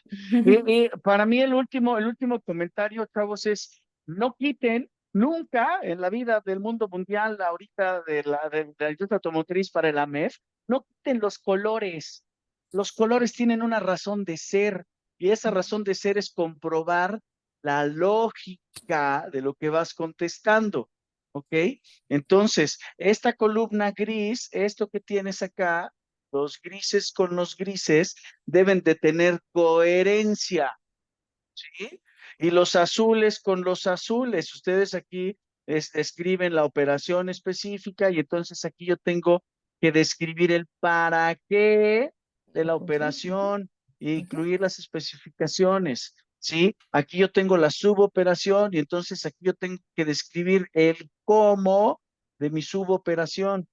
Entonces, los colores es para que nosotros lo podamos realizar una comprobación de la lógica, ¿ok? Que es algo que nos fallaba, ¿no? Está muy bien Exacto. pensado esto, ¿no? Ahora, Muy bien, chicos. Sí, otro tip dale, que Ana, les dale, dale, quiero dale. dar, sí es bien importante también la clasificación de la característica, ¿de acuerdo? La clasificación de la característica la tenemos por aquí en la columna azul que tenemos en esta última parte, ¿verdad? Ahí exactamente. Esta columna, ya lo explicaba Germán, la clasificación de nuestras características especiales debe coincidir, y porque esto viene desde una MEP de diseño, con el rango de nuestras severidades. ¿De acuerdo? Entonces es muy, muy importante también comprobar, ¿verdad? Si nosotros tenemos la MEF de diseño, si no los proporcionaron, ahí ya vamos a tener la evaluación de severidad y la simbología. Pero si no lo tenemos, nosotros podemos usar también la clasificación de las características para comprobar que estamos determinando bien nuestra severidad. ¿Ok? Entonces, es otro de los tips que les puedo dar, ¿verdad? Desde el punto de vista también auditoría. ¿Ok? Y el último, esta columna de código de filtro opcional, muchos me preguntan, ¿y eso qué? ¿Cuándo lo uso? Tú puedes tener AMEF genéricos, ¿ok? Tú puedes tener tu AMEF y aplica para Mercedes, para Volkswagen, para BMW, para General Motors, bueno, para General Motors no, para Ford, para Ford. Y ahí, si tú tuviste una reclamación, tienes que actualizar el AMEF. Y aquí es donde tú puedes poner el código de falla, la reclamación, ahí lo pones, y tú ya lo buscas, inmediatamente lo vas a encontrar, porque te preguntan, ajá, sí, y si te hice una reclamación, ¿y qué actualizaste en tu AMEF? Muchas veces nos perdíamos, por eso viene esta columna. ¿ok? Ujú. Para que ustedes lo usen. Muy bien, Exacto, muy Miguel, bien. Jesús, ¿algo que quisieran aportar? Empezamos con las preguntas y respuestas. No, pues nada, yo creo que muy bien explicado por Ana y complementado contigo. Yo lo que sí creo es que aún a las organizaciones les está costando mucho esta transición, ya después de 6 años, como bien comenta Ana, pero a mí me sigue pareciendo una herramienta muy buena si se lleva a cabo de manera cuidadosa, si se utiliza el software, pues no perder de vista que el software debe estar alineado con los requisitos del manual, ¿verdad? He visto, por ejemplo, de repente algunas organizaciones que tienen su software, pero no están aplicando los conceptos. Entonces, pues por ahí Ujú. empezamos con problemas. ¿Vale? Todo de Exacto. mi parte. Ujú. Perfecto, Muy muchas bien, Miguel. gracias. Más que nada, como comenta muy bien Jesús y también ya como comentaron todos ustedes, es una herramienta viva. El AMEP es una de las herramientas junto con el plan de control, que es el que uno previene el proceso, previene, es un control de prevención y ese control de prevención debe ser un documento vivo. Si nomás esperamos a que ocurran las fallas, entonces pues pierde su esencia. Es muy importante y trabajo en equipo, de los dos temas críticos para todas las organizaciones.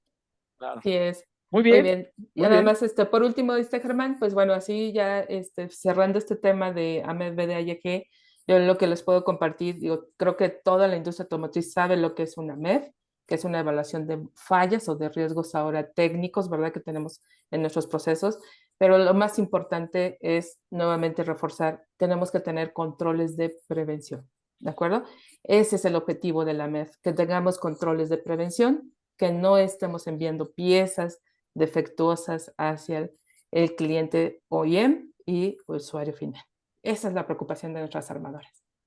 ¿Ok? Gracias. Correcto, muy bien.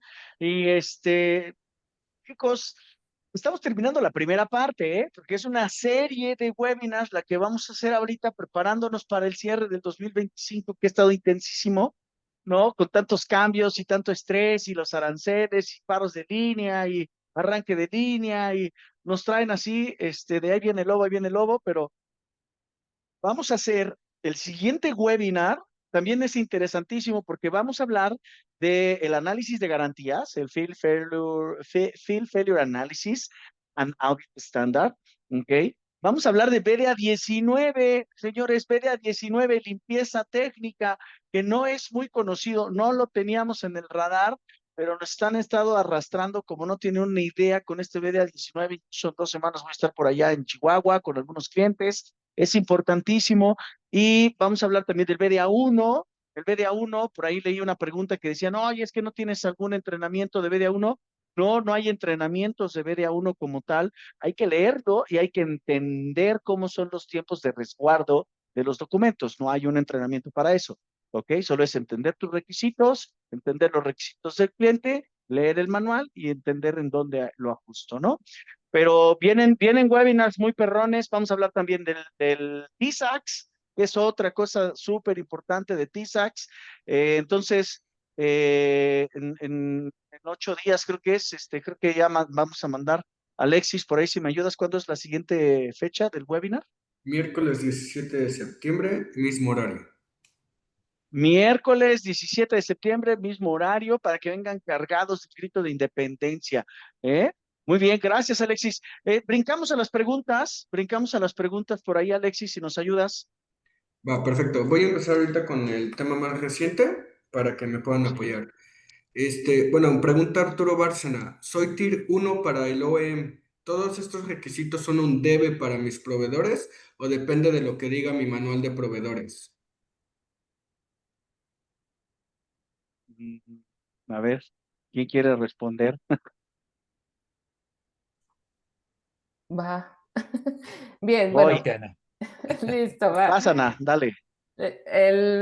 Muy importante uno, si tú eres Tier 1, estamos obligados a cumplir los requisitos de la OEM y la OEM nos pide que lo traslademos también a la cadena de proveedores hasta el Tier N.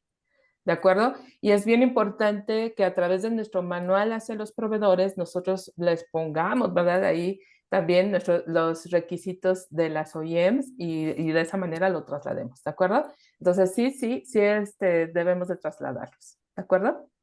Además, Y bueno, yo agregaría, bueno, en alguna experiencia, quizás algunos la compartan, que esto puede ser motivo de una degradación que a veces tenemos por parte del cliente cuando no hacemos esa transferencia, ¿no? Tuve por ahí la experiencia de ser degradado de proveedor A a proveedor C, justamente por no haber hecho esa transferencia de los requisitos de mi cliente a toda mi cadena de suministro, ¿vale? exacto. O sea, la Adicional de respuesta que es sí. la respuesta es La sí. respuesta es sí. ¿Y en dónde está fundamentado? En la cláusula es la 8431, información para los proveedores externos de tu IATF. Ahí te dice que todo lo que te pongan como requisitos específicos del cliente y requisitos del cliente, lo tienes que pasar. Te pongo un ejemplo. Tú tienes que pasarle una norma de Mercedes-Benz a los proveedores para que te puedan cotizar, ¿ok? Pero resulta que tu proveedor Tier 2, Tier 3 no tiene acceso al portal de Mercedes-Benz. ¿Cómo van a conseguir las normas? Tú estás obligado a en el paquete de cotización, por eso está colgado en el 8.4, que el 8.4 es toda la gestión de proveedores de tu IATF. Entonces tú estás obligado que en ese paquete de sourcing tienes que entregar toda la información para que te pueda cotizar adecuadamente. Entonces, respuesta es sí. Tú como Tier 1 tienes que conocer las entrañas de la BDA, tienes que bajarlo perfectamente, lo tienes que escribir y lo tienes que definir tu manual de proveedores. No, no es que el manual de proveedores no contempló la BDA 19, entonces no la pido. No es eso. O sea, tienes que pedir. ¿Sale? Muy bien. La siguiente, Alexis. Perfecto, gracias. Tony Caudillo nos pregunta, ¿por qué GM no requiere la MEF BDIG? ¿Es más robusto el suyo? Eh, pues no lo piden, no es más robusto, es un poquito diferente, pero pues hasta ahorita no lo han aceptado, ¿no? Ellos quieren que sigamos trabajando sobre la MEF GM. Y si ese es un requisito del cliente y un requisito específico del cliente, porque así lo dicen sus requisitos, ¿no? Perfecto. Les voy a hacer dos preguntas en uno, ¿vale? El De AMEF acuerdo. de reversa, ¿qué OEM lo pide como requisito? Y si es extendible para los subproveedores. Muy bien. Está Ford y Renault y GM, que ya comentó Germán, nace de la metodología de GM, pero los clientes aceptan, ¿verdad? Que nosotros estamos haciendo AMEF de reversa. Entonces, pero específico, estos clientes, ¿verdad? Nos piden la metodología. Y pues bueno, muy importante, pues sí, también sugerir, ¿verdad? Con los proveedores hacer esta práctica, ¿de acuerdo?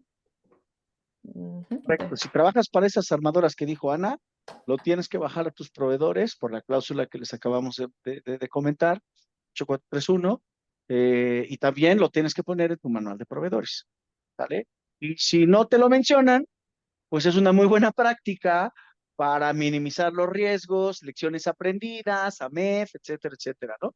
Hay buenas prácticas que pueden utilizar de otras armadoras, Perfecto, ¿no? muchas Venga. gracias.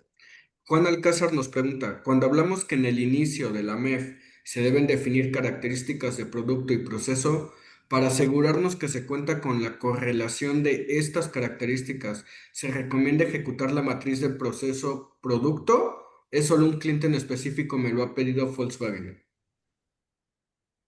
Sí. Sí, Volkswagen pide la matriz proceso-producto, que es un mapeo de lo que les puse hace ratito. Esa matriz proceso-producto es el slide que les puse de la definición de sus características especiales.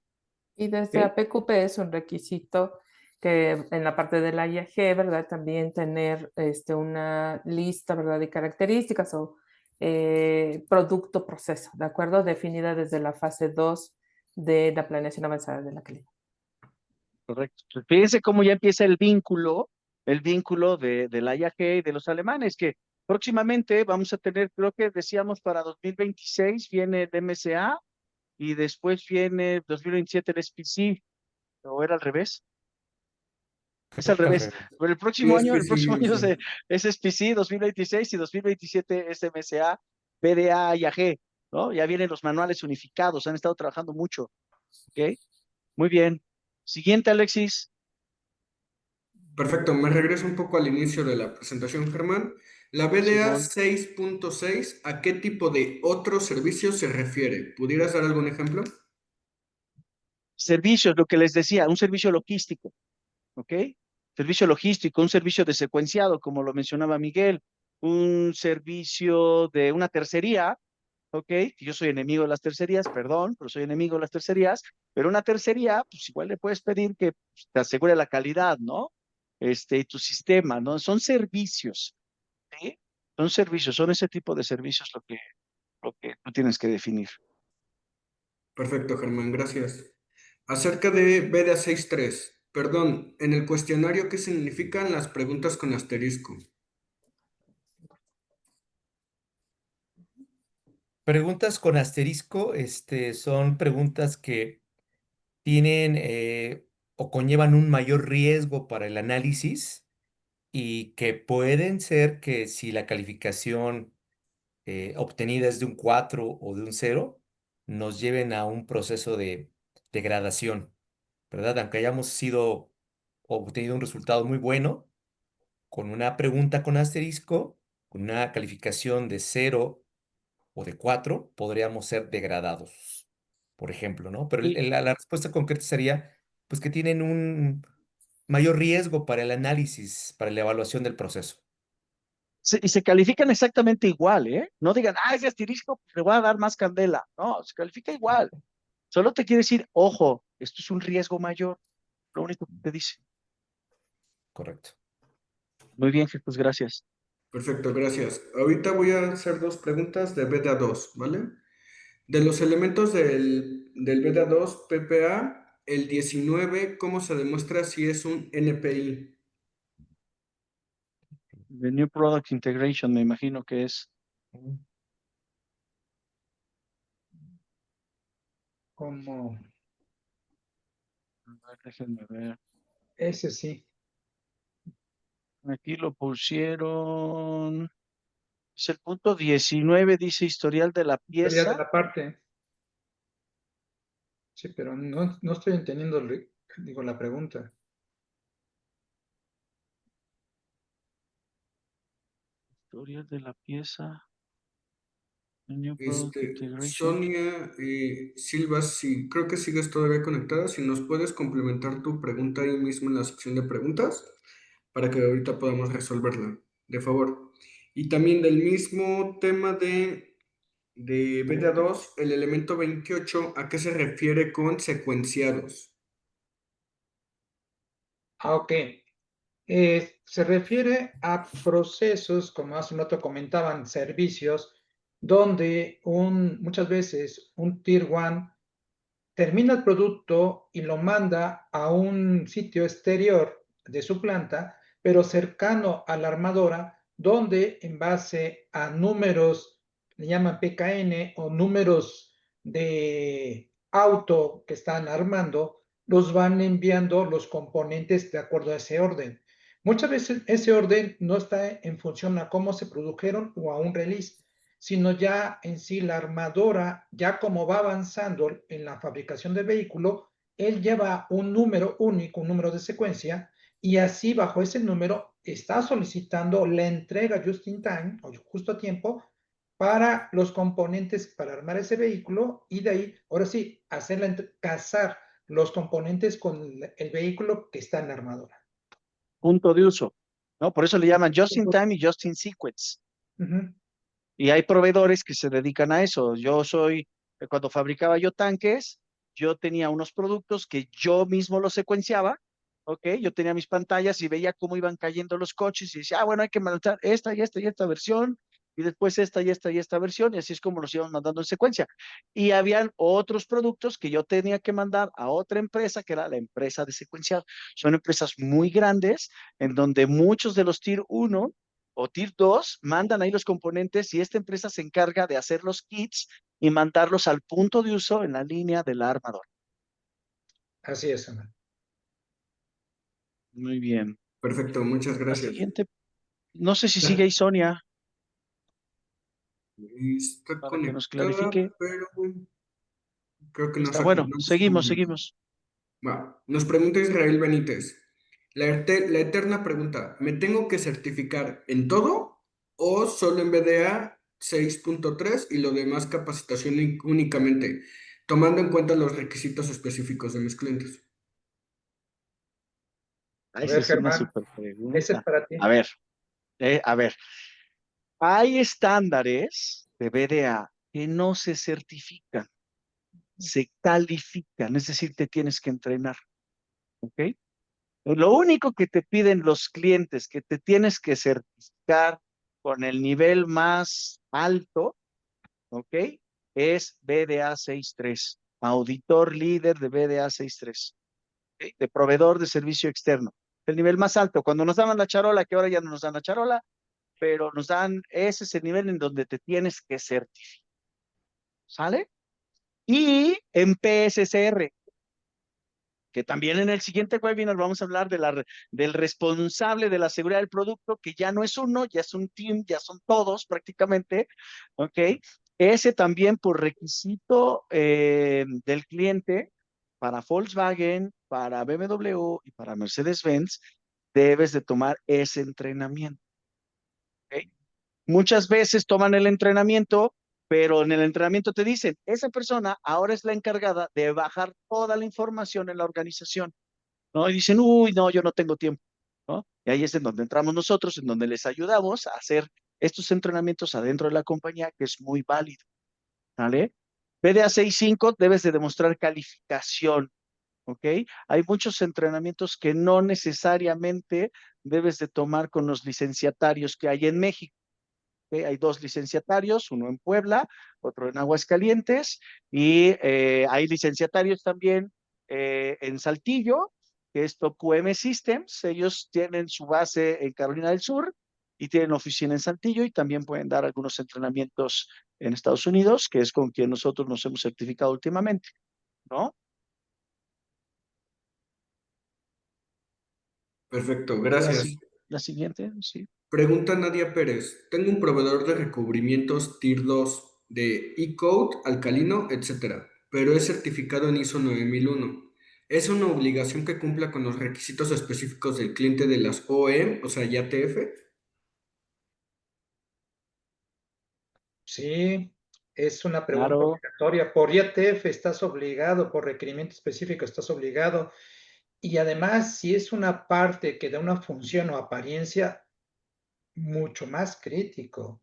Considero que ahí el dibujo más los requisitos específicos, más ahora sí, la expectativa de cliente te va a llevar a que sean en IATF más todos sus requerimientos. ahí tienes que apegarte a tu cláusula, que es la 8425, desarrollo del proveedor, ¿ok? De tu IATF. Esa cláusula 8425, desarrollo del proveedor, te dice que a menos que el cliente te pida algo diferente, el nivel mínimo aceptable para que inicies con un proveedor tiene que ser 9001, con el compromiso de que ese proveedor llegue a certificarse en IATF, a menos que declares una exclusión. Este proceso es súper crítico y a fuerza tiene que llegar a ser IATF, ¿no? Esta cláusula tuvo esa modificación porque habían empresas de transporte de personal que decían, bueno, ya soy 9001, yo no fabrico y quieres que sea IATF, es imposible, ¿no? Una empresa que recolecta para fundición, recolecta chatarra, le decían, pues es que tienes que ser IATF como chatarrero certificado, si no, no vas a poder ser mi proveedor, ¿no? Entonces tenías que poner algunas exclusiones, ¿sí? Para este proceso, sí, tienes que ser IATF y tienes que cumplir con todo lo demás. Ahora, nomás un detalle. Cuidado con las reglas de la sexta edición de la IATF. Si un proveedor automotriz está en ISO, va a requerir de una carta de intención para llevar la certificación hasta IATF. Esa carta ahora es requerida como parte de las reglas de la sexta edición. Y puede ocurrir que la organización que tiene ese proveedor puede llegar hasta una desertificación. Cuidado con las reglas de la sexta edición porque hablan de ese caso en particular. ¿sí? Entonces, las armadoras, digo, los proveedores ahora pueden ir con una casa certificadora y solicitar una carta de intención membretada por parte de un organismo de certificación, y esa da una aval de que ese proveedor tiene un año o X tiempo, no es por un año, que está comprometido en certificarse, ¿sí? Entonces, cuidado, porque ahora sí hay otros documentos que están en la IATF, como las reglas de la sexta edición, donde ahora hace hincapié en estas situaciones, en el caso que nos están comentando de este proveedor de coating. Correcto, muy bien, Miguel. Perfecto, gracias. La siguiente es, ¿hay algo de BDA o IATF se usa en los clientes asiáticos? No. Clientes asiáticos, pues bueno, obviamente tú lo tienes que alinear a tu IATF, ¿no? Y les podría comentar que el mayor porcentaje de certificados de IATF están en Asia, principalmente en China. Pues sí, hay muchos proveedores que son IATF en China. Sí, sí. Por ahí hay una estadística, si se meten a la página de IATF, entrando a la página del lado izquierdo, hasta arriba el logo, dice estadística. Ahí le ponen en estadísticas y ahí les va a decir cuántos certificados hay en China, y son más del 50 o 60% de los certificados a nivel mundial de los que están en China.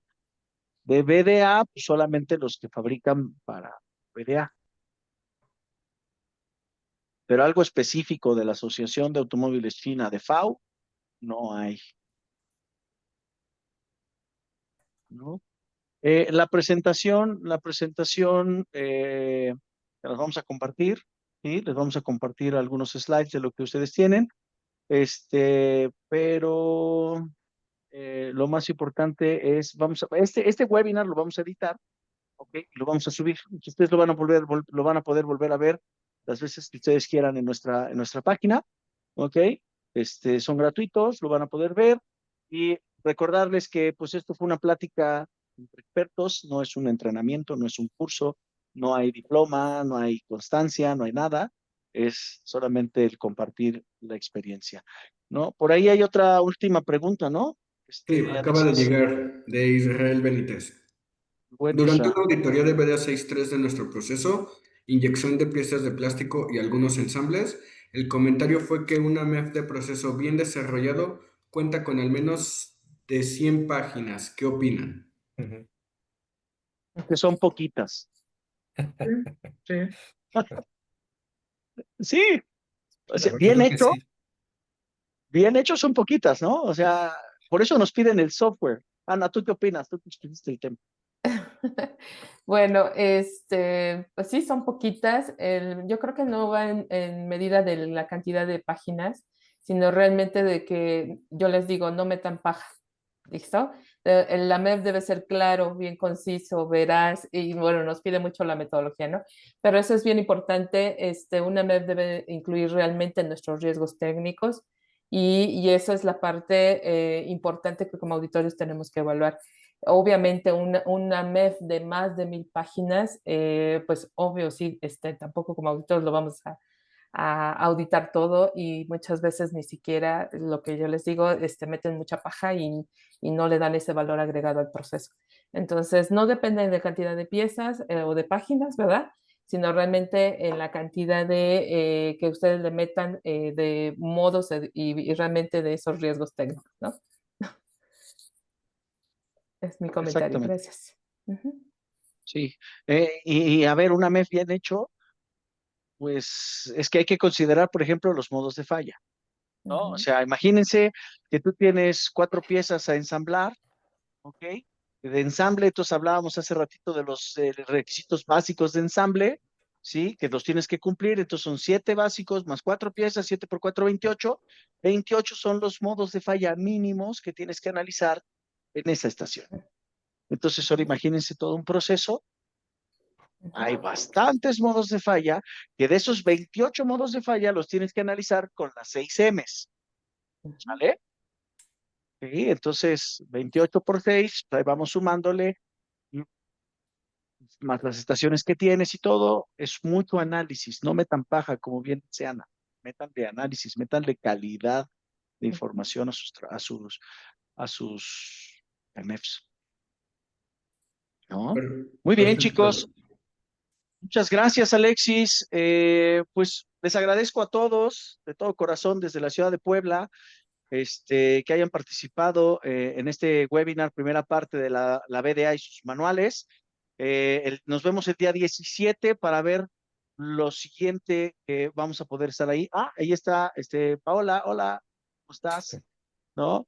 Entonces, muchas gracias a todos. Les mandamos un abrazo desde Puebla. Muchas gracias. ¿Algo que quieras comentar, Paola? Gracias a todos, chicos, por darse el tiempo de poder escuchar aquí esta plática entre expertos. También gracias por sus preguntas. Y como les dice Germán, les recordamos que estos webinars son gratuitos, son de alto valor y los pueden consultar en todo momento. Y también, si hubo alguien de sus equipos que no pudieron atender este webinar, también comentarles que en cualquier momento lo van a poder escuchar. Muy bien, muy bien. Pues muchas gracias a todos. Les mandamos un abrazo. Ok. El equipo, a ver, 1, 2, 3, sonriendo para la foto. ¿No? Ahí están. 1, 2, 3. Perfecto. Ya quedamos para la foto todos. Súper. Les mando un fuerte abrazo a todos, queridos. Ah, Andrés Martínez, por ahí había Andrés Martínez. Mándanos tu pregunta por mensaje, por favor. Y teníamos a otra persona, no me acuerdo quién era que estaba alzando la mano, pero si nos mandas tu pregunta, tu duda, feliz. Andrés Martínez.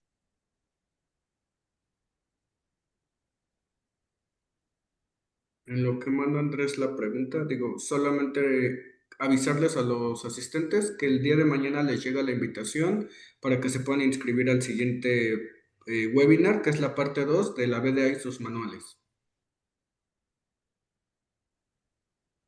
Perfecto, muchas gracias, Alexis. No sé si nos escucha Andrés, pero bueno. eh, bueno, muy bien, ya se están desconectando la mayoría de los participantes.